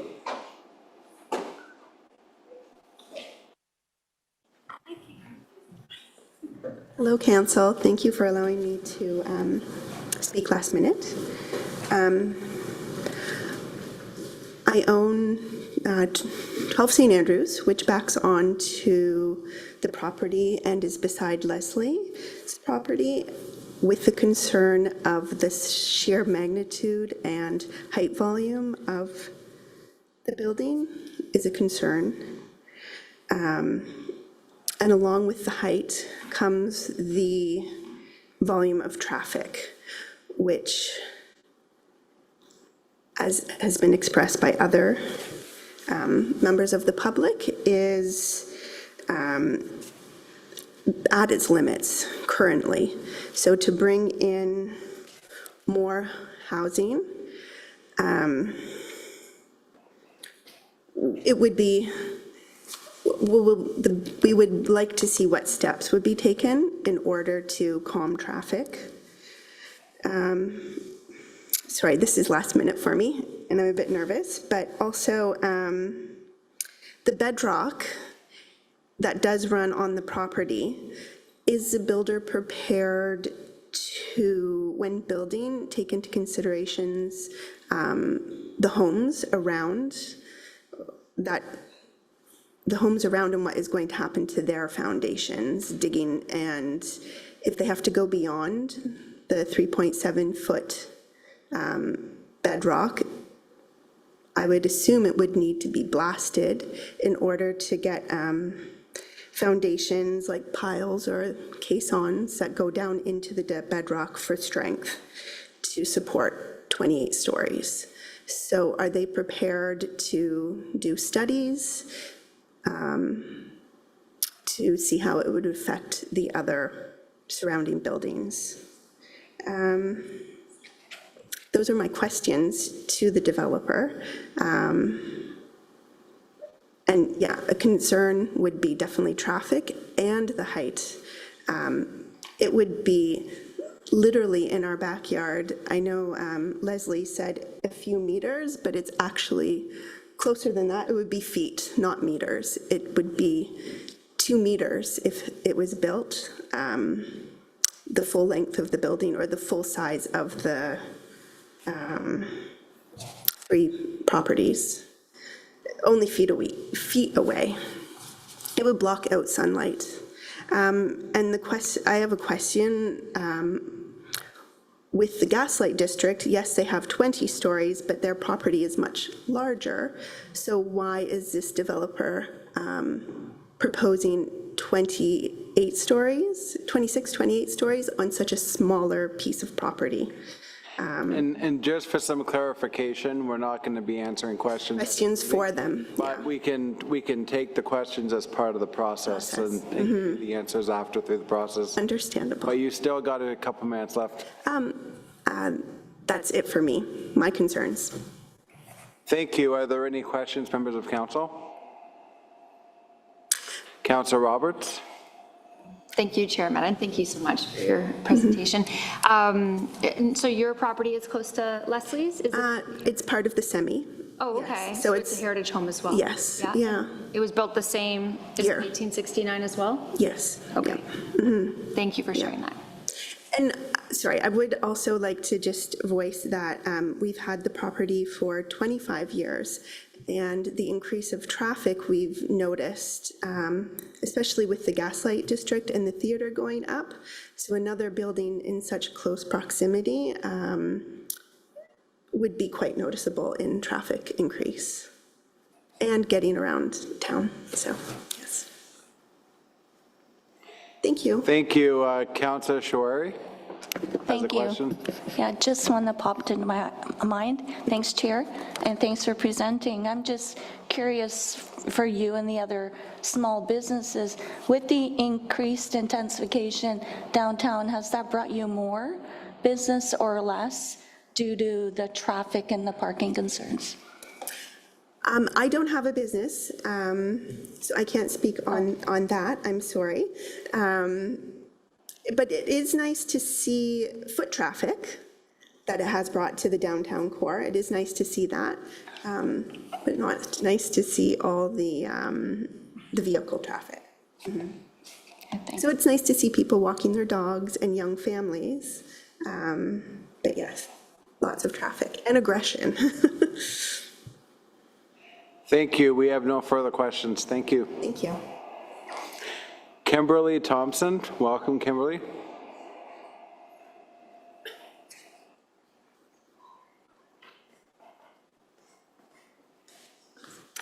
Thank you.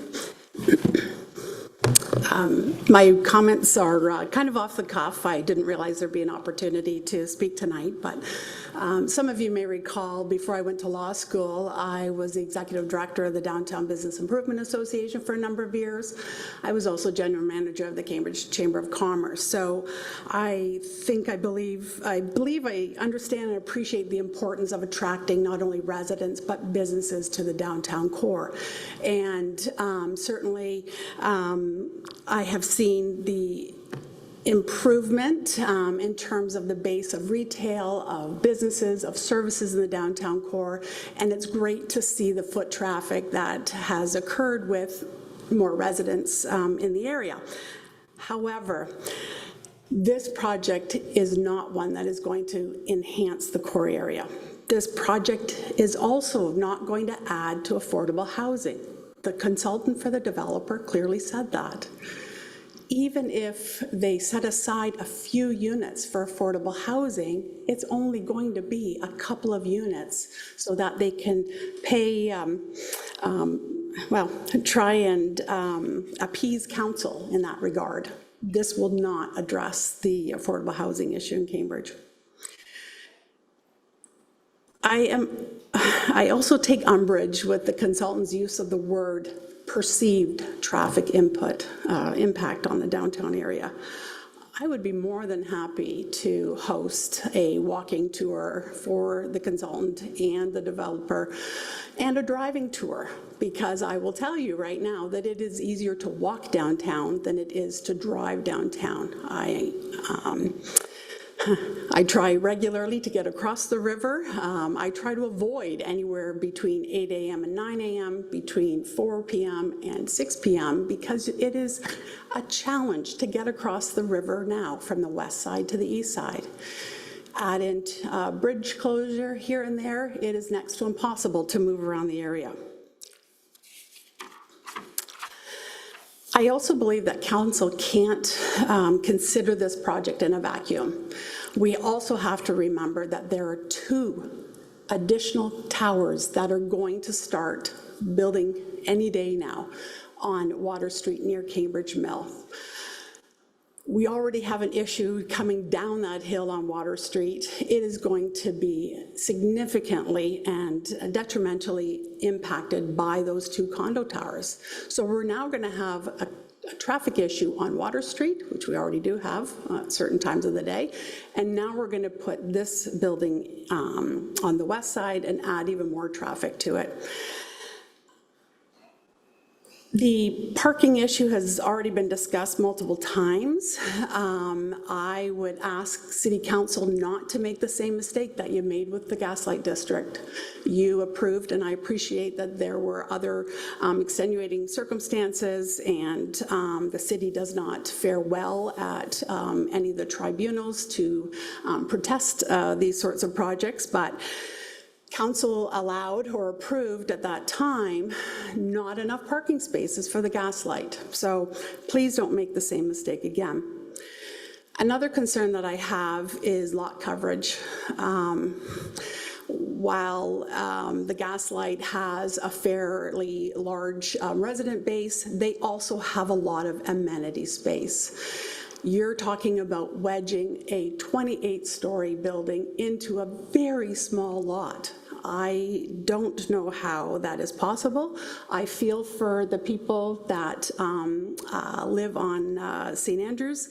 I have a property and run a business around the corner on Salisbury Avenue.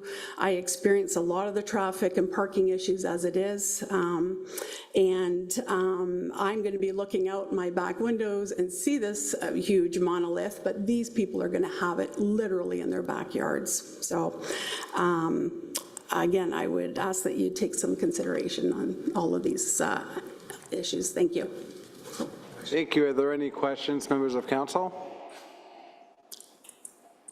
Mayor Jan?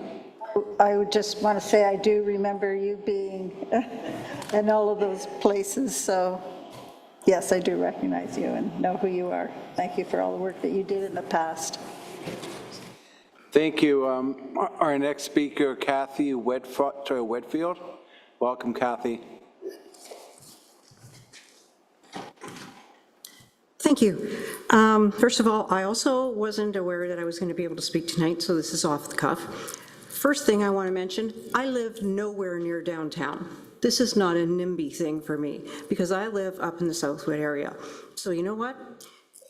I don't have any house, business, nothing that has abutment to this area, and no real personal suffering from whatever's going to happen from this, except for the fact that I have to drive from the Southwood area to go hiking, to go to my doctor, to bring my husband to the hospital, maybe to go to a restaurant. Right now, that is a big problem. Traffic is terrible, and somebody just mentioned the business hours that they don't go through. No, it's from like 8 in the morning till 10 in the morning, and I don't like coming home from Hillsborough Road after 2 o'clock in the afternoon till about 6 o'clock in the evening. So if you think a 28-story building is going to not cause any problems, you got another thing coming, because there is nowhere that you can get in this area during busy time. The second thing is, everybody's talking about parking. Well, that's great. There's not enough parking for the people that are going to be in this building. And no matter what, we don't have the transit to support a 28-story unit with less than half of the people having a parking spot. So maybe they will be able to somehow get around. I don't know how. I don't know if anybody here has to get to a doctor by bus, or get to their church by bus, or pick up their groceries by bus. So maybe they'll all be having to take taxis or Uber, which is cars, as far as I'm concerned, downtown. We don't have the transit that is going to let people jump on the LRT, which, let's face it, at the most, it's going to be here not for 10 years, if it ever comes. So we don't have the transit to support no cars. And I'm all for no cars. I hug trees. But you know what? We can't do that yet. But the other thing with parking that hasn't been raised is that those people that are living in there in 328 units or whatever it is get visitors. We all get visitors. But you know what? If the attitude is, hey, you don't need cars, well, so does that mean my only friends can be the ones that can walk to my house because they can't get parking? Or they can come and they can park on Bing and Lansdowne and wherever, but if there's something going on at Hamilton Theatre, then those people don't have a place to park. So what's the next thing? And I don't want to go down to downtown Cambridge because there's no parking. Why don't we go to St. Jacobs? I mean, really, people, what we need is to look at the whole picture, not just the residents, but the people that are also going to be frequenting our downtown. Do we want to doom Hamilton? Do we want to doom our downtown businesses? Do we want to doom anybody in this area because you can't park or because the transportation is so bad? And honestly, if it weren't for the fact that I have a granddaughter and a son living in this area, I would probably look at moving to Paris or Air. But that isn't in the cards right now, so I have to put up with this. The other thing is we don't have car shares, because car share would also help this problem. But car share has failed already in Cambridge, and I don't even know if it's operating in Kitchener right now. So that would have been one of the other maybe things that would help this. And I would just really like to know if the fire trucks in our city are able to get up 26 stories. I'm not sure about that, but has anybody asked that question? And in conclusion, I don't know if this is rambling or not, but in conclusion, the gentleman, who I forget your name, I'm sorry, that did the presentation, said, under the provincial guidelines, we don't need any parking spots. Well, just because it's in the guidelines doesn't mean it's right. So maybe give that a thought. And a rambling. Thank you. So we are taking all this as feedback through the process. Are there any questions, members of council? Seeing none, thank you. Our next speaker, Valerie Cameron. Welcome, Valerie.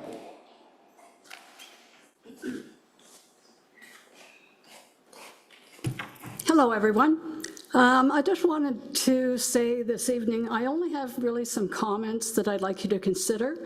And there are a few questions, so maybe what I'll do is I'll just read it from my phone here, and I will send it to each of you, the councillors and the mayors, and maybe to the planners as well, because they'll be involved in this eventually.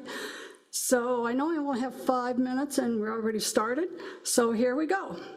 In this new proposal, there are no recreational green space for residents, especially families. Sculpture Garden is the only green space locally. Where's everybody going to go? Community vision for economic growth is not to be another Toronto or Kitchener. Cambridge should have one unique vision with measured balanced growth and compatible. Enhance riverfront for economic growth with tourism, filming, etc., with green corridors preserving skyline. We are fortunate to have this natural element as part of our community. Floodplain, it's on a floodplain. Years ago, we were told you couldn't build on a floodplain, and all of a sudden it's okay. So what provisions have been put into place for future storms that we're going to get because of global warming? What provisions have been made? Preservation of historical structures to maintain cultural heritage, community identity, and economic benefits, and what damage to neighboring properties. And I don't mean just next door, I'm meaning up the hill, because vibration goes further than just 200 meters away. Commercial space, unnecessary, especially at 6 stories, as already plentiful vacant space available, e.g. an example would be Park Hill and George Street.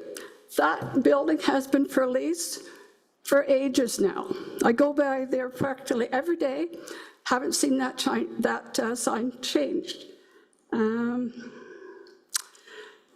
More commercial difficulty for downtown. The more commercial you put into these larger buildings, the more it takes away from the downtown. It's just starting to come back to life. And what do you want to do? Take that business away.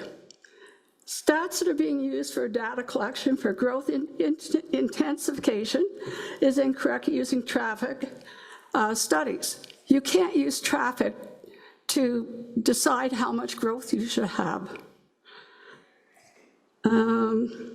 And that was found out through the Preston Secondary study that's actually currently going on. And all of you should know, but if you don't, you'll get it in my email.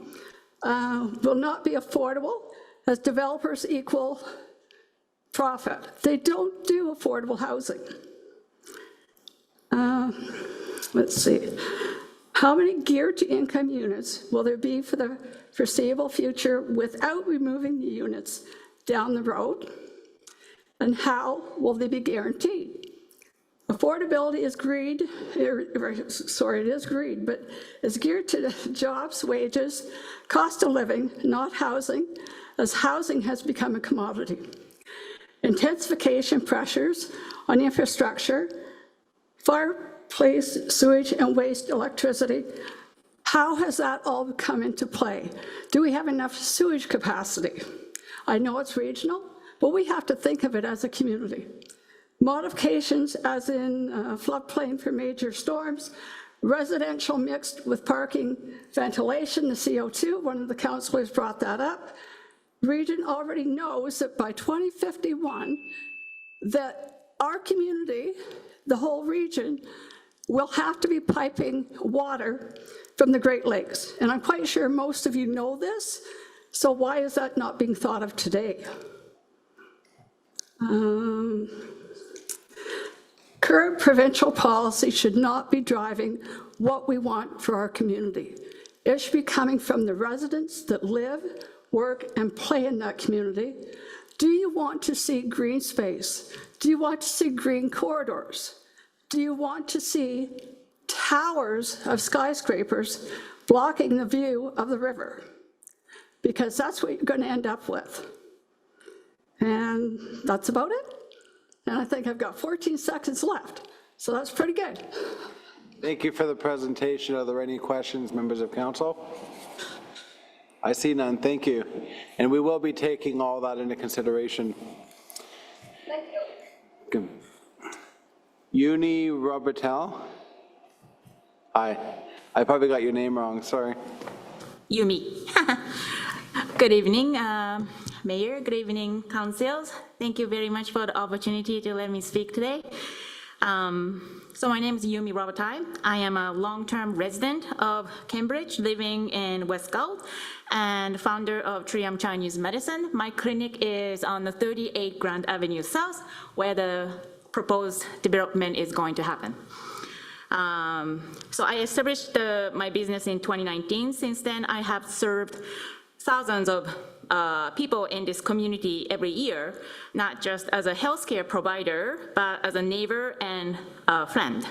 In 2024 alone, I served total of over 2,000 people, including repeated, which shows the trust that this community places in my care. Helping people heal, teaching them how to live well, and empowering them to flourish their life, it's my mission. My clinic is, again, located at 38 Grand Avenue South, right at the heart of the proposed development site. I work in the very building that will be demolished if the building permit is approved. This isn't just where I work, it's where I built relationship, cared for people, and contributed to the life of this community. After the COVID crisis in 2020, it was extremely difficult to rebuild and sustain my healthcare clinic here. Like many small businesses owners, I faced immense challenges. Yet I stayed committed to serving people of this neighborhood through some of the hardest time we've ever faced. I feel compelled to speak today not only for myself, but also on behalf of the other small business owners who have made their living at 38, 36, and older areas that's proposed plan is happening.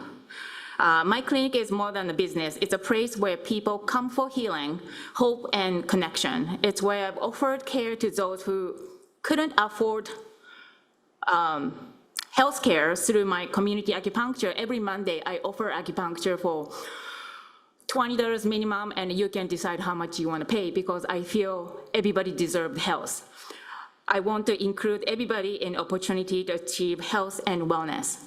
It's where I've committed myself every single day to serve this neighborhood with integrity and heart. Every day, I see the reality of the neighborhood from my clinic window, especially during the rush hour, when the traffic is so congested that the cars back up along the street. I see cars in my windows from the Cedar Street to my window and probably going all the way to the main street. Especially on top of that, whenever the Gaslight District or the theater has an event, people fill up the parking lot of my clinic, leaving my patients and other tenants, customers, with nowhere to park. This is already a heavy used area, and any development here must seriously consider the real impact on traffic, parking, safety, and accessibility. I stand here today because I deeply care about the future of this community, the same community that has trusted me with their health and well-being for the past 6 years.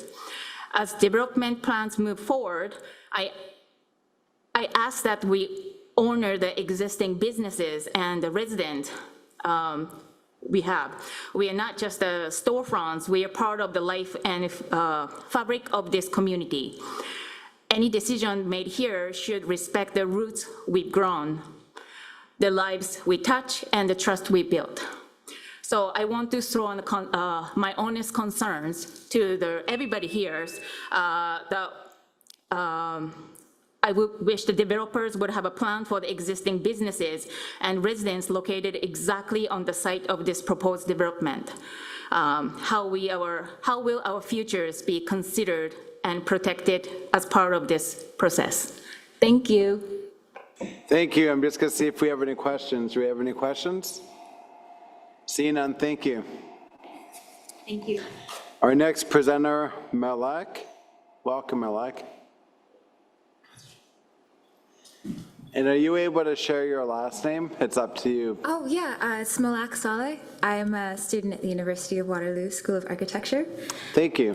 And you have 5 minutes. Okay, thank you. I hope you're all doing well. Thank you for giving me the opportunity to speak. You'll have to forgive my lack of preparedness, as I was sort of last minute roped into coming to this, and even then didn't know I'd come up to speak. But I'm glad I'm here because I wanted to talk about some of the experience of the first years.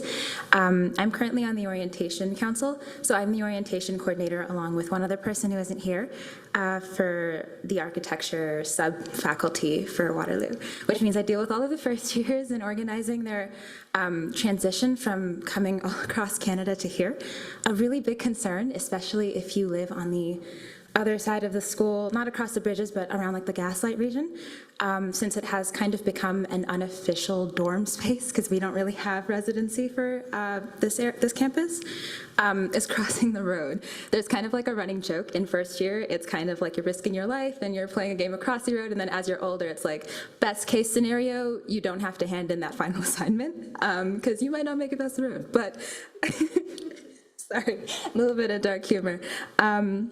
But yeah, so that's like one thing. It's just mainly the crossing of the road for the students, especially the first years, because they're really nervous about it. And also rent is incredibly expensive. And I know we haven't talked about affordable housing, and it wasn't really in the plans. I know some people who chose to rent at one of like the houses where like 4 or 5 people share. There was not a carbon monoxide detector, and the girl in the basement got carbon monoxide poisoning. The owner did not install a carbon monoxide sensor after that. It was on one of the residents of the home to call her dad to install the monitor instead. And I think they were paying around $700-800 in rent. So you can either do that and risk your safety, or spend $1,800 on a room that is about the size of a shoebox. And even then, owners are still increasing their prices a lot more. And on the topic of affordable pricing, the homeless population here is huge. And I come from Mississauga, so I wasn't really expecting it here. But it's a problem, and I feel like if you're going to add 28 floors, at the very least, try to make some opportunity to house the people here who already struggle so much to pay for rent and can't find any places here, and also create businesses for those who are trying to make a sustainable outcome. Earlier, and I'm not trying to take any shots at Mr. Patterson, I know that he is just the messenger, but he mentioned that the construction of this building would be for, well, in the public interest. Who asked? Because right now, it looks like most of the people that need this, like families, don't get to stay in these buildings unless they are willing to sacrifice a decent amount of space and comfort, because it's just for single or like bachelor units, or just like double rooms. In that case, I would say also doesn't sound like a very efficient plan.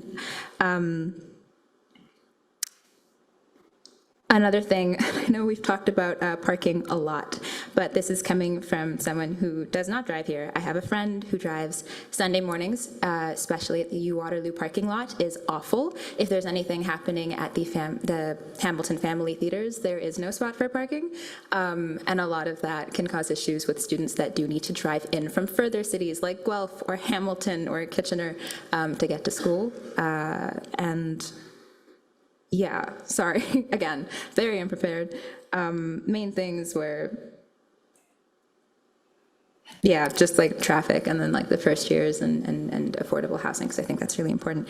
But I think that's it for me. Thanks, guys. Thank you. Are there any questions, members of council? Seeing none, thank you. Thank you.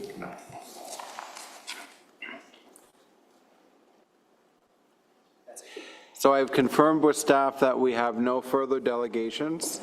A reminder to anyone interested in the proposed official plan and zoning bylaw amendment for 32, 36, 38 Grand Avenue South. You may submit written correspondence on the matter for inclusion in the minutes if you are unable to delegate. And I have received the confirmation from staff that there are no further requests to speak. Does council have any further questions for staff? This is your opportunity to ask staff questions. Does council have any comments? Councillor Roberts? Thank you, Chair Armetta. Do I have comments? Yes, I have a few. So as councillor for this ward, I want to be clear that I share the concerns of many of the residents that they have expressed tonight about this proposed tower on Grand Avenue. And while I do support thoughtful growth and increased housing, this development in its current form raises significant issues. Firstly, I've seen some examples in cities like Kitchener, Hamilton, and Toronto where new developments have incorporated heritage elements into their design, especially the podium designs, and they look fantastic. Unfortunately, I don't see that same level of care reflected here. Additionally, the height of the tower is excessive for this location and must be significantly reduced to respect the surrounding character of this neighborhood. Parking is already a major issue in this area. I know we've heard lots about parking tonight. Adding these hundreds of new units, particularly bachelor apartments that don't address the growing need for family-sized housing, will only increase that pressure on local infrastructure. I'm already hearing from small businesses in this area constantly that they are losing customers regularly because there isn't parking along Grand Avenue. So this is already an issue, and we would only be adding to it, exacerbating that problem. We certainly need housing, but we need housing that welcomes families, not just density for density's sake. This proposal also puts at risk the heritage value of nearby homes and buildings, many of which are approaching almost 200 years old. The potential impact of heavy construction on those irreplaceable structures has to be taken seriously. Another major concern is the loss of these 12 affordable spaces currently supporting small businesses. These businesses are the backbone of our downtown economy and provide much more than services. We've heard from one of the business owners tonight. You know, they bring vibrancy, stability, health, and wellness to our community. And finally, the traffic impact study that was presented in my opinion, is quite hard to believe. I spend a lot of time down here, and I personally have almost been hit by a car at St. Andrews, at St. Andrews and Grand. It's dicey, especially when there's events being held at the Gaslight that we've heard, or Hamilton Family Theatre. It's very difficult. I've seen seniors with walkers struggling to cross the street. It's a very dangerous spot.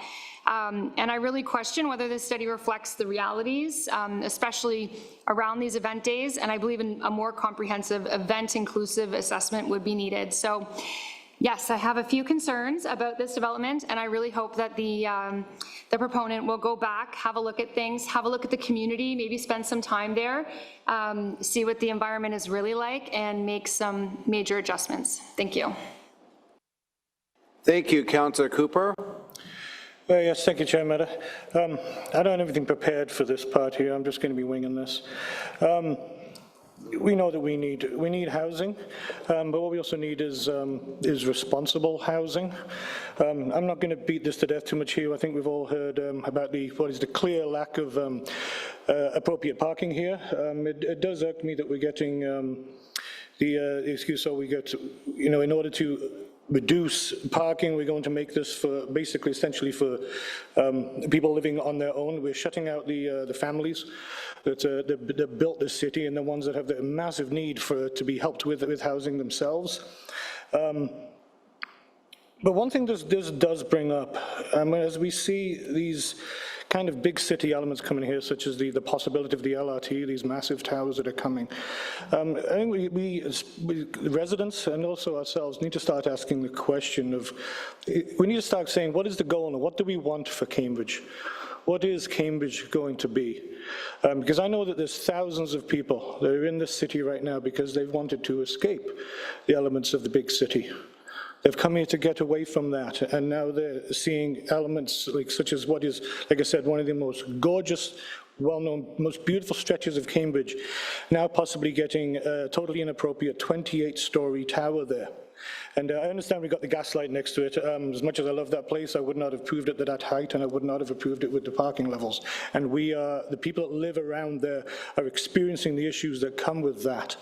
So again, we need to start thinking, what do we want for Cambridge? Are we going to be turning this into Toronto? Do we want to turn this into Hamilton? We're seeing it Hamilton in parts of Waterloo. I don't want to see that. Once we see these beautiful heritage districts disappear, they're gone forever. And Cambridge is no longer what brought many of us here, some cases just a few years ago, for me about 35 years ago. I'm very sad at seeing it slowly getting eaten away by developments like this. Again, I don't disapprove of having towers. They need to be put in appropriate places. And this is right in the middle of an area that should not have a tower like this. I would oppose anything like this in this area. Yeah, we need to start thinking about what we want for Cambridge. Thank you. Councillor Kemp. Thank you very much, Chair Ameta.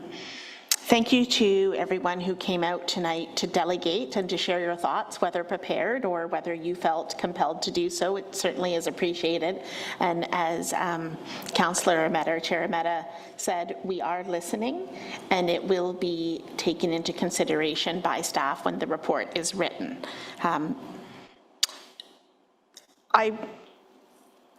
I recognize the need for thoughtful intensification. However, there's a number of challenges that we have all talked about with this proposal, particularly around parking.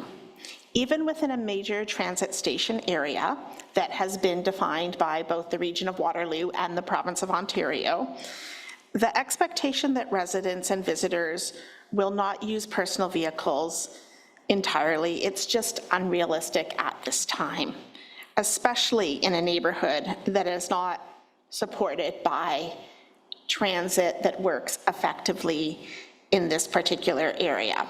It may come, but we don't have it right now. It's a well-established area, and this proposed density is out of scale with the surrounding context. Residents have all raised valid concerns this evening, and these concerns deserve more than just an acknowledgement. I certainly ask the developer to take these comments seriously and reflect on how this development could move forward in a way that contributes meaningfully to the character, livability, and long-term sustainability of our community. It's an opportunity to listen to the comments and questions that have been asked by members of council and members of the community, and to work with City of Cambridge staff and perhaps look at amending this proposal in a way that is something that we can, as a community, be happy to have as our neighbor. Thank you. Hamilton. Thank you, Chair Mehta, and through you, and thank you everyone for coming out tonight to delegate and share your thoughts with us. This is the appropriate moment just to reiterate there's no official vote or anything happening tonight, but it's an incredible opportunity to hear your thoughts about changes in the area and to our city, so thank you. I think this particular proposal, it's a mix of pitfalls and promise. So the pitfalls, we've heard about them. I think there are some issues concerning parking, not only within the building, but outside of it. So I'm hoping that whatever comes back to council in the future has those addressed. We don't have to meet the minimum standard, we can exceed it. And so I'm hoping the next variant of this proposal exceeds those standards to levels that residents and councillors can feel good about. Unit mix, we do need something designed for families. Bachelors, one bedrooms, they're great. We do need some for students, but we see a growing population in our city and in our region, and as a father of 2 young children, we wouldn't be able to manage in one of these apartments or these flats. So unit mix, I'm hoping, is altered when this does come back to incorporate more units that could house families. Affordable housing, I know that's come up several times. If we have any space within a city, people that need affordable housing are the highest, they have the highest probability to use the proposed public transit if this is indeed an MTSA. So I'd hope that the developer at least includes affordable housing, rent geared to income, and in lieu of that could make a substantial contribution to our affordable housing fund. But I think that should be addressed somehow. And also amenities, right? That's another pitfall. If you do have over 300 apartments contained in a very small area, you're going to need something for people to do.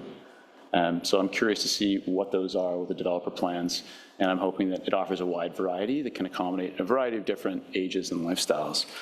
But I do think there's promise to this proposal as well. I do think there's potential. I think all of us know the condition of our downtown cores, and it affects all of them, Galt, Preston, Hespeler. We see the empty shops, we see businesses start up, there's hope, there's potential, and then they close down again. And it's because the nature of our city's cores aren't the same now as they were 20, 30, 40 years ago. When we talk about the glory days and we share those postcards and we see the downtown strip of Main Street and Galt lit up with businesses and life.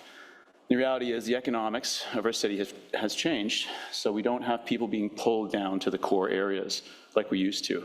And if you don't have people, you don't have what several delegates brought up, which is foot traffic. And if you don't have foot traffic, you have people getting into their cars. And if you need something for your family, you got to get into your car, and we know it's an annoyance because traffic is a substantial issue.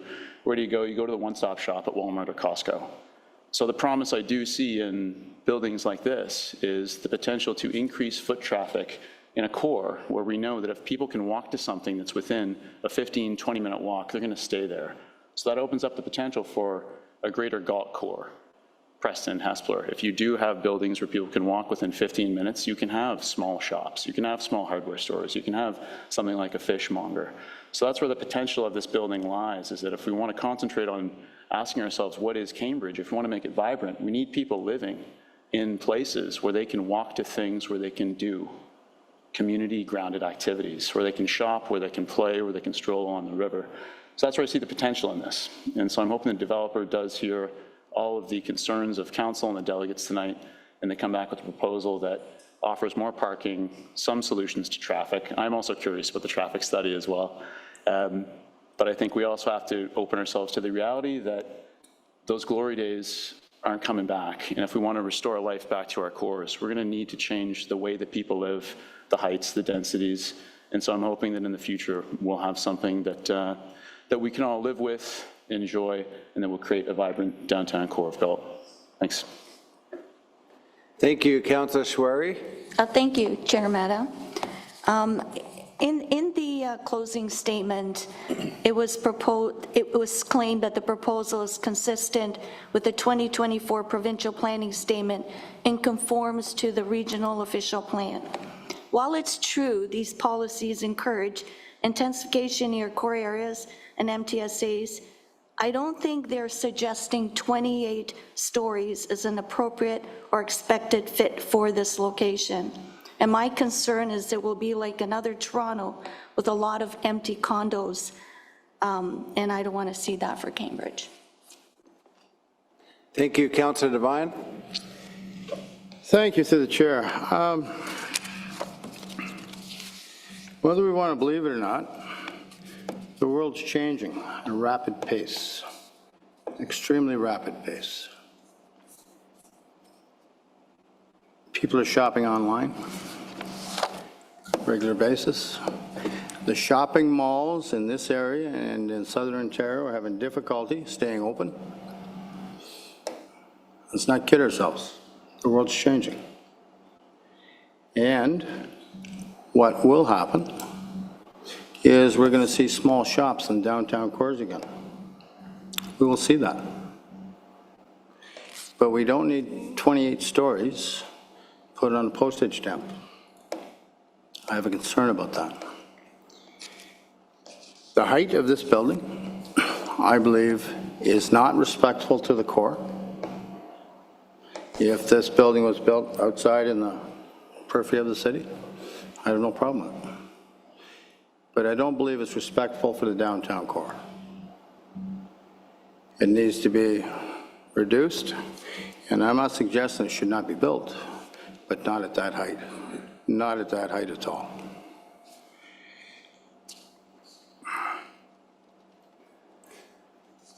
The other thing that we must remember, we're very fortunate in this community, and sometimes it hits us in the face.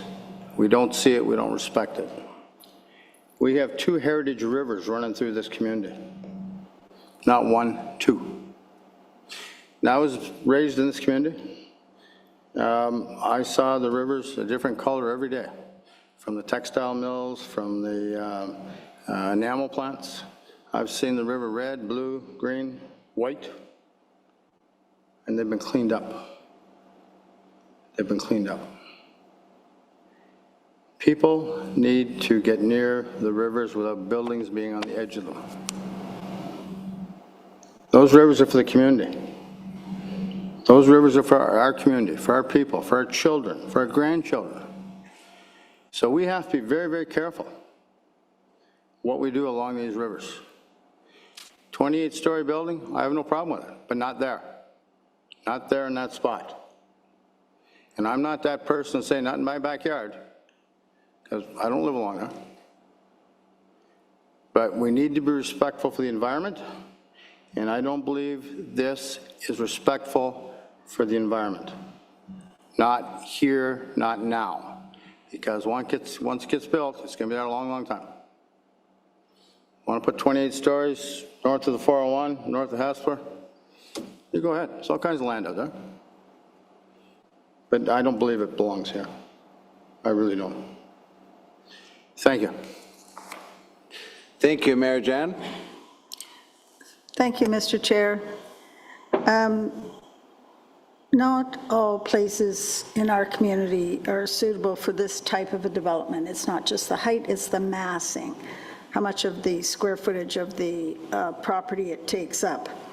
I also want to remind everybody that the proposal is just an artist's rendering. They can't be held to that. The design will completely change by the time it gets back to us. I think it's flawed. And also, when I look at the MTSA, that was, the decision of the alignment for the LRT was done so many years ago, long before any of these, this legislation and planning came into being. And I think if it had to be done all over again, I think the route itself would be different than what is proposed currently. I have fear for our community with the traffic that we have. I've been saying for a long time, I did not vote for Gaslight, by the way, for the very reasons we're here tonight to talk about. I foresaw this kind of thing. I'm also concerned about the heritage buildings being torn down rather than being incorporated into anything on this site. And I just want to remind everybody, when you're fearful of the OLT, Kitchener, other communities, our councils are becoming aware of what's right and what's wrong for their community. And Kitchener also turned down a big proposal like this recently. And the developer filed at the OLT, but then removed their application to the LLT because they knew they'd lose. And the decision by Kitchener Council to turn it down was for many of the same reasons that we're hearing tonight. If this comes back anywhere near this type of proposal, this height, this units, this lack of parking, the massing, I won't be supporting it at all. So the developer, the proponent, better go right back to the drawing board and start from square one, throw this right out the window and come back with something that's suitable for our community and not in other cities. Thank you, Councillor Cooper. Hey, thank you. I know I've already spoken. I just have one little thing that I kind of forgot to add. And actually, Mayor Liggett actually touched on that. Obviously, as we know, when, if this does get rejected when this comes back to us, because we've seen that, this is roundly getting opposed here. I think that's obvious.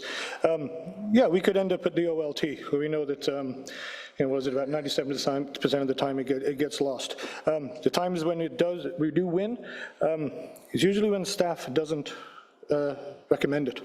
And I basically want to say that I hope, based on what has been said tonight, I really, really, truly hope, unless there are dramatic changes to this, that staff does not recommend this to us. Thank you. Thank you. Are there any further comments and direction that council would want to make? So I see none. I will close with a few comments. I do concur with a lot of what has been said around the table here. I do thank the residents for coming in on both sides, like all the ones who spoke. And I do appreciate the interest in the core And, I know infill development is very challenging, so I appreciate the initiative. And, some of the work, how they've tried to do a bit of a podium and things like that, I do appreciate that. But this is a development that I cannot support. I would like to have something that is more like Goldilocks density, where it's just the right amount, not too much, not too little.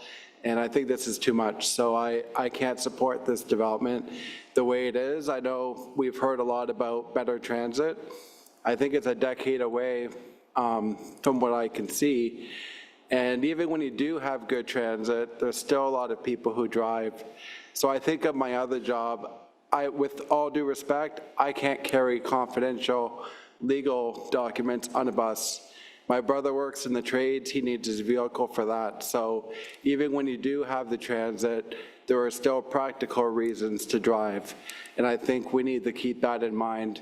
I look at Toronto and Vancouver that have excellent transit systems, and the traffic is horrendous. So I think we need to be conscientious of that. Also, this is a very prime location in the downtown, and having excellent design is paramount.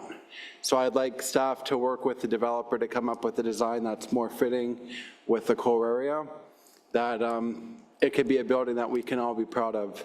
I like the points that were raised about incorporating some of the existing buildings into the podium that Mayor Liggett had suggested. Great idea.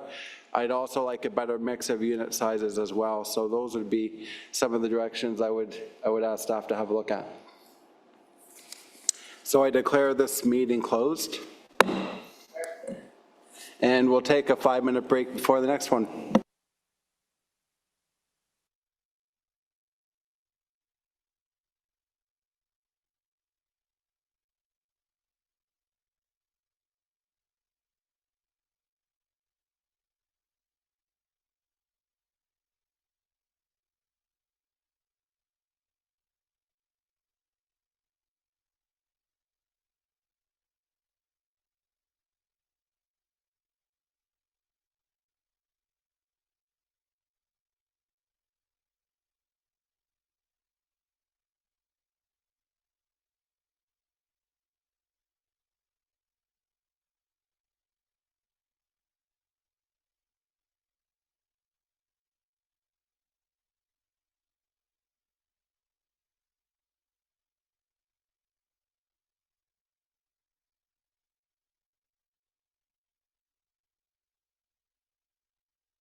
Our second statutory public meeting agenda item 5.2, proposed official plan and zoning bylaw amendment, 355 Chiligo Road.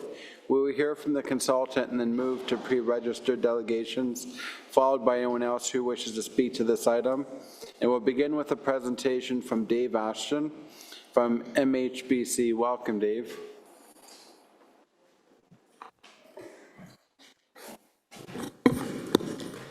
Good evening, Chair Amanda, members of the committee.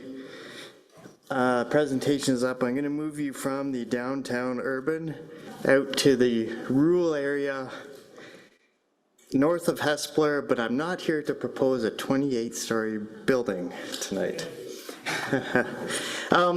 Tonight, our proposal is an official plan amendment and zoning bylaw amendment for the property on Chiligo Road. And with me is Brian Hiff, the owner of the property, and one of our co-op students as well, who has been supporting on the application. In my mind, this is fairly simple. What's being proposed is just a matter of the policy framework of the official plan, city official plan, maybe not having totally caught up with what's going to be happening in the area. The application itself is proposing to provide for a rural residential designation and zoning for the existing house, and the existing agricultural area is to remain agricultural. What's being proposed here and why this is being proposed is the house is intended to be retained by Mr. Hiff, and in the future, the agricultural lands will be subject to future planning applications to implement official plan amendments and planning applications for future development of the lands, as these lands and surrounding lands were included in the urban area as part of the regional official plan review. And so there will be process associated with those future lands.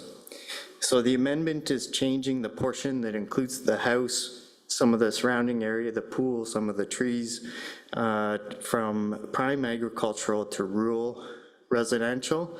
And this reflects, if you've been out on Chiligo Road, the same designation of the homes that are existing along Chiligo Road in the cluster of the existing homes. The zoning bylaw amendment is going to amend a portion of the lands from agricultural to low density residential. That really is the zone that you use in the rural residential area. And then the remaining portion of the lands are going to be agricultural, and there'll be a holding provision on those related to the need for future studies that would be a requirement associated with future development. So this is an example of the proposed severance plan that would follow consideration of council, and we're looking when the report comes back for support, but this would be a future consent application for the severed and the retained lands. So the approach that we've taken to this point on the applications has included a lot of discussion with city staff, regional staff, and the Grand River Conservation Authority to ensure that what we're doing here with the holding provision still ensures that adequate studies for the remaining lands will occur as part of a future process, and that the existing home, the lot created for the existing home, will just remain as that existing parcel. So there's site-specific amendments that are intended to implement those discussions, and the lands will remain in an agricultural land use. And part of the H provision also requires that the remaining agricultural lands would require any municipal servicing. That's another reason for the application. So anything to do with the lands remaining agricultural will be subject to further study. At this point, the lands will remain agricultural until future study is completed, and the retained lands or the existing house, those lands will remain as the existing house. So happy to answer any questions. Thank you. Are there any questions, members of council? Councillor Devine? Thanks for your presentation, even though I missed most of it. How is that going to be serviced out there? Through you, Chair Meta, just a comment, the part that you missed, where I said we were in North Hespeler, but we're not proposing a 28-story building this evening. We're just proposing the existing house. The servicing will be private services as exists now for the existing home, and so that will remain, and we've confirmed the existing lot that will be created will continue to contain the well and the private septic system. And then any future development on what would be the severed piece, the servicing there would be full municipal services at the time of future studies or any future development of those lands. But that will be based on a full set of studies that will be required before any development occurs in that area. Okay, because we're hard pressed for sewage out there, for sure. Thanks. Thank you. Are there any further questions? Mayor Jen? Thank you, Mr. Chair. So your client knows that nothing is going to happen until we've done all of those studies that you spoke about tonight, because I don't, you know why I'm saying that, because I don't want to be pushed and pressured to be doing things that our staff don't have the capacity to do and we don't have the funds to do currently. This was just putting it in for potential for in the future, right? Okay. Through Chair to the Mayor, the question, yes, there is an understanding that there is work to do with regard to master environmental servicing plans, servicing studies, secondary plans, and part of this application is to have those lands where there's an agreement with others for that future development, and that would occur over time, but that the retained home would remain as our client's home over the long term. Okay, can I follow up on that, please? So I didn't hear you mention the transportation stuff, so I know you know that. So we have grave concerns with the buildup of traffic and the bumper to bumper that's happening currently. And so that all has to be looked at by staff at some point, yeah. And our consultant that we hire to do that, yeah.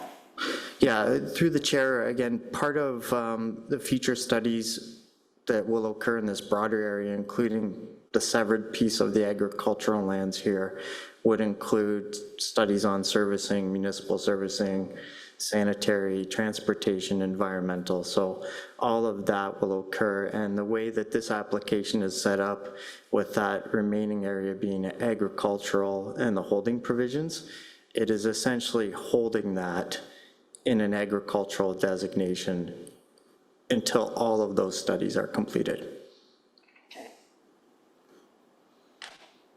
Any further questions? I see none. Thank you. Thank you. We have no pre-registered delegations for this public meeting. And I will now call for any additional members of the public who would like to speak to item number 5.2, proposed official plan and zoning bylaw amendment, 355 Chiligo Road. If you are with us in person and wish to speak to this item, please feel free to raise your hand. If you're attending virtually, you may text 226-218-1184 or email clerks@cambridge.ca. And during the break, our clerk will advise if we receive any requests to speak virtually. I ask for your patience as we await delegates, and we're going to take a 3-minute break.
Welcome back, everyone.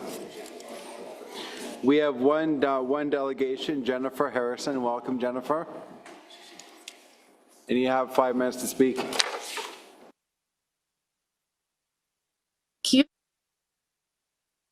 Take 5. I live on Chiligo, and this feels like as the beginning of a very slippery slope. So we know what's proposed, we know what's coming, we know what's being studied on Chiligo on both sides. And severing this little piece of land seems so much simpler than putting a 28-story building. I get it. This was perfect for this. This was a perfect tee up. Look, I'm just asking for this. I want to caution you that this is a slippery slope. This is the beginning of what's about to come. And as someone who lives on Chiligo and who enjoys the farmland, which is why we live there, or we moved there, this feels like it's a part of a bigger plan, and we're just being told this much of the plan, and it feels a bit sneaky. And so I guess I'm here more not to ask questions, but just to plant a seed in your heads that this could be the beginning of something much bigger. And it's this big, but it will soon snowball and turn into something much bigger. And Chiligo is a very small road, and I think we need to be careful how it's used and how we use it in the future. So thank you. Thank you. Is there any questions, members of council? I'm sorry. I see none. Thank you. Thanks. Okay. So a reminder to anyone interested in the proposed official plan and zoning bylaw amendment for 355 Chiligo Road, you may submit written correspondence on the matter for inclusion in the minutes if you are unable to delegate. And I have received confirmation from staff that there are no further requests to speak.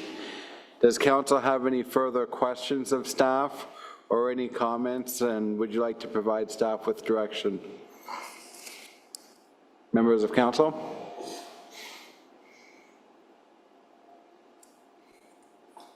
I see none.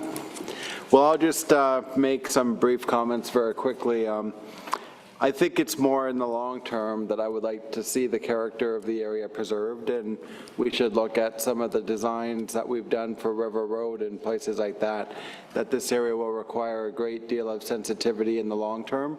My comments are premature, but I'll just leave it at that. Councillor Devine? Yeah, I'd just like to make some comments. That farm that we're talking about used to be owned by Dawson, the Dawson family, and their farm backed onto our farm. Okay? Know the property well, know the area well. And it's not going to be too hard to take services off the Fisher Mill Road area to service that eventually. All right, so let's not stick our head in the sand here. All right, it's eventually going to happen, but it probably won't happen for 20 years. But that property backed right onto our farm. Okay, so I know the area well, very well. Caught a lot of fish out there. Thank you, Councillor Devine. Mayor Jan? Thank you, Mr. Chair. I would like Mr. Bromberg to speak to how long this potentially could be and what we've already told the developers. Thank you, Mr. Bromberg. Through the chair to council and the public, this is very early stages in terms of developing land. You heard earlier today about intensification in our downtown cores. We have a growth target that we need to hit, and that is provided to us. As you know, planning in Ontario is regulated by the province. Certain delegations or certain authority is delegated now to us as a municipality, but we still have to comply with the provincial policy statements and the policies set by the province for growth. This council has chosen to sort of balance where that growth will occur. And it isn't just in our core areas, it is also around the perimeter of our community. When you look at Main Street and Dundas, some of those areas, and there's also growth up towards the airport. Council and Mayor Liggett as well have indicated around structured growth and being efficient as we grow. And what was done in the past was sort of piecemeal growth in terms of smaller parcels of land being part of our urban fabric, doing design and studies, doing environmental servicing plans, environmental assessments, etc. And they were sort of piecemealed, and then you would add another small little parcel and you'd have to go through that whole process again.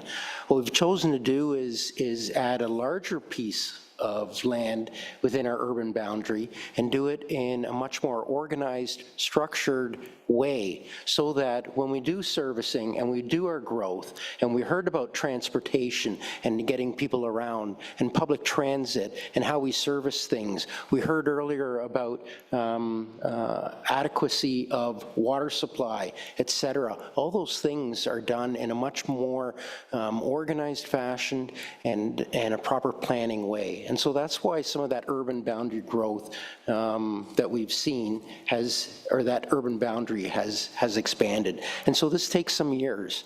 The first initial starting point are some preliminary studies, Master Environmental Servicing Plan. What staff are proposing is that begin in 2026, which is next year. That will be presented as part of the mayor's budget.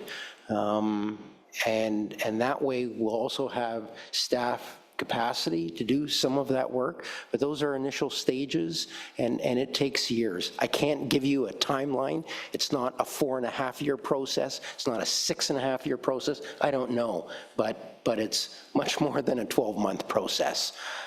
So hopefully that provides a little bit of context as to what we're doing here. The application tonight really is just around severing Mr. Hiff's home from the other lands. He's still the owner of both parcels, but we understand that Mr. Hiff really enjoys where he lives, enjoys the location, has a wonderful home, and would like to keep it that way, and would like to separate whatever future potential lands are part of any future study can proceed that way. So thank you. Thank you. Are there any further comments, direction? I see none, and I would like to thank Mr. Bromberg for his comments. And I just want to use this time as well, very, very early in the process, to say that as we review the long-term plan for that area, we should be examining what is special about that area and what we want to preserve and how to incorporate that into the plan. So I used River Road as an example, that the growth still will fit what the province wants, but there's some criteria like having greater setbacks from the road, for example, where you have more of a park-like feel, and then, you know, some of the taller buildings further back and so forth. And there might be other areas where you could have taller buildings right up to the road, but I think Chiligo Road would be one of those roads that's more unique, that we would want to have some sensitivity. But there'd be other roads where, you know, you could, like Hesper Road, for example, where you could have a much different urban environment. So I'll leave my comments at that, because I know we'll have lots of time in the future. So we'll declare this meeting closed. And next one.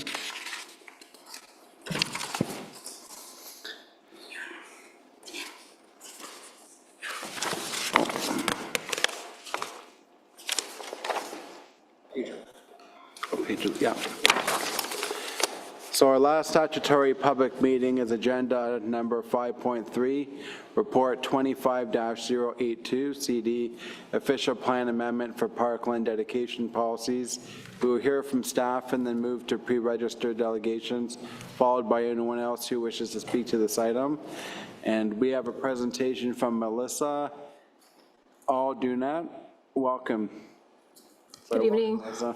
Good evening, Chair Armetta and members of council. I'll be brief this evening. This is a public meeting for a city-initiated official plan amendment for our Parkland dedication policies.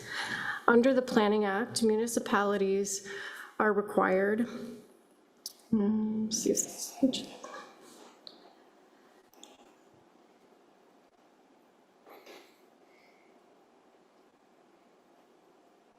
sorry, it's just not advancing for me here. Could you try one more time? Okay. I just tell them, we'll move forward, just say next slide. Okay, Next that's slide. great.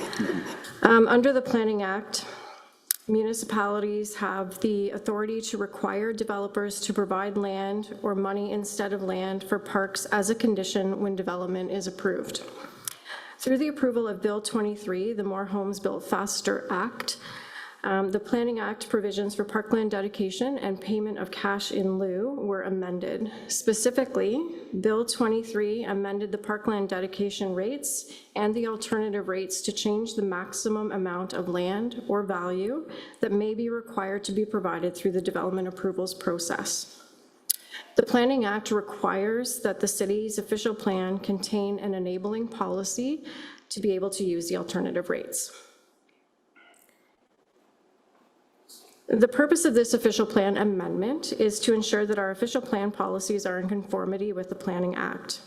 This amendment applies citywide and proposes to delete policy 7.8.1 and replace it with a new policy to update the parkland dedication rates and enable the use of the alternative rate. Just move ahead on the next slide. It displays our existing official plan policy, and we can just move through this because I won't read it to you. This policy, the existing policy 7.8.1, includes the rates that were in place at the time of the last official plan review in 2012.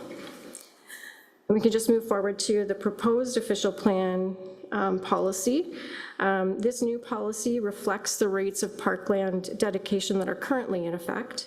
It includes the maximum rates for residential development and non-residential development, and includes the alternative rates as set out in the Planning Act.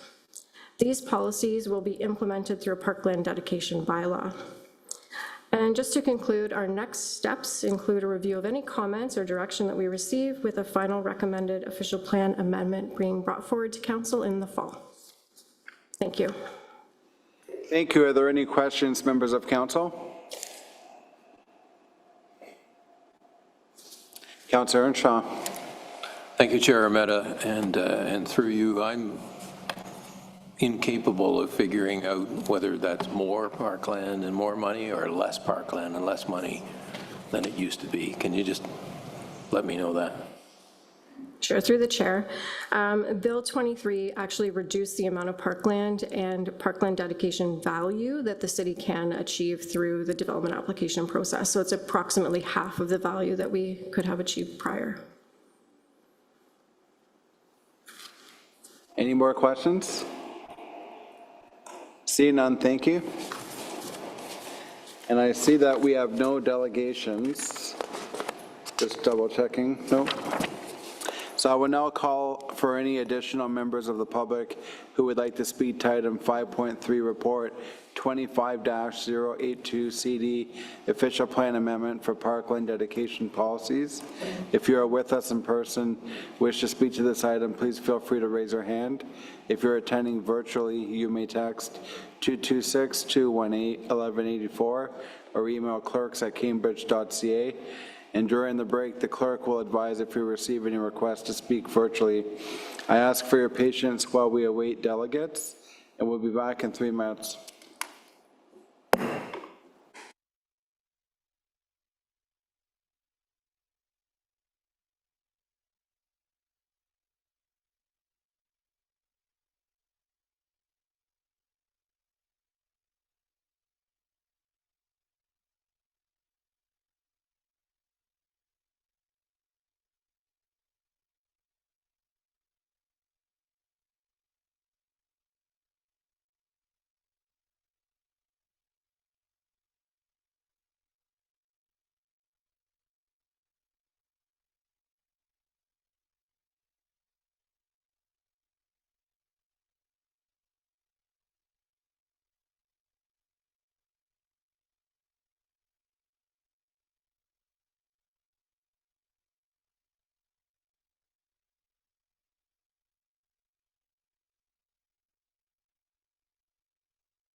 Everyone.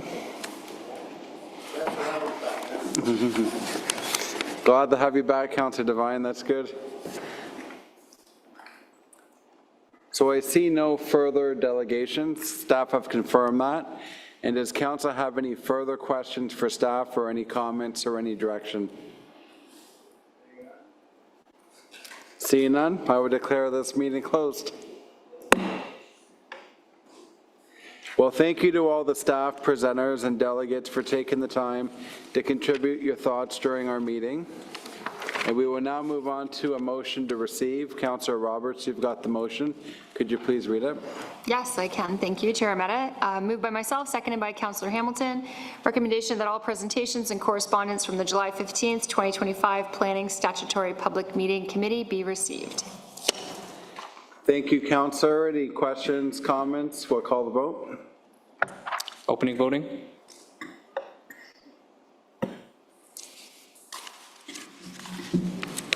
Closing voting. And that carries.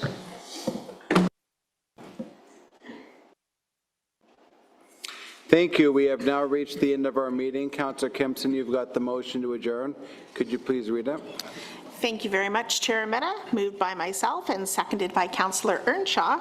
Recommendation that the Planning Statutory Public Meeting Committee does now adjourn at 9:30 p.m. Thank you. We'll call the vote. Opening voting. Eastern Standard Time. Closing voting. And that carries. Thank you, everyone. Have a great evening.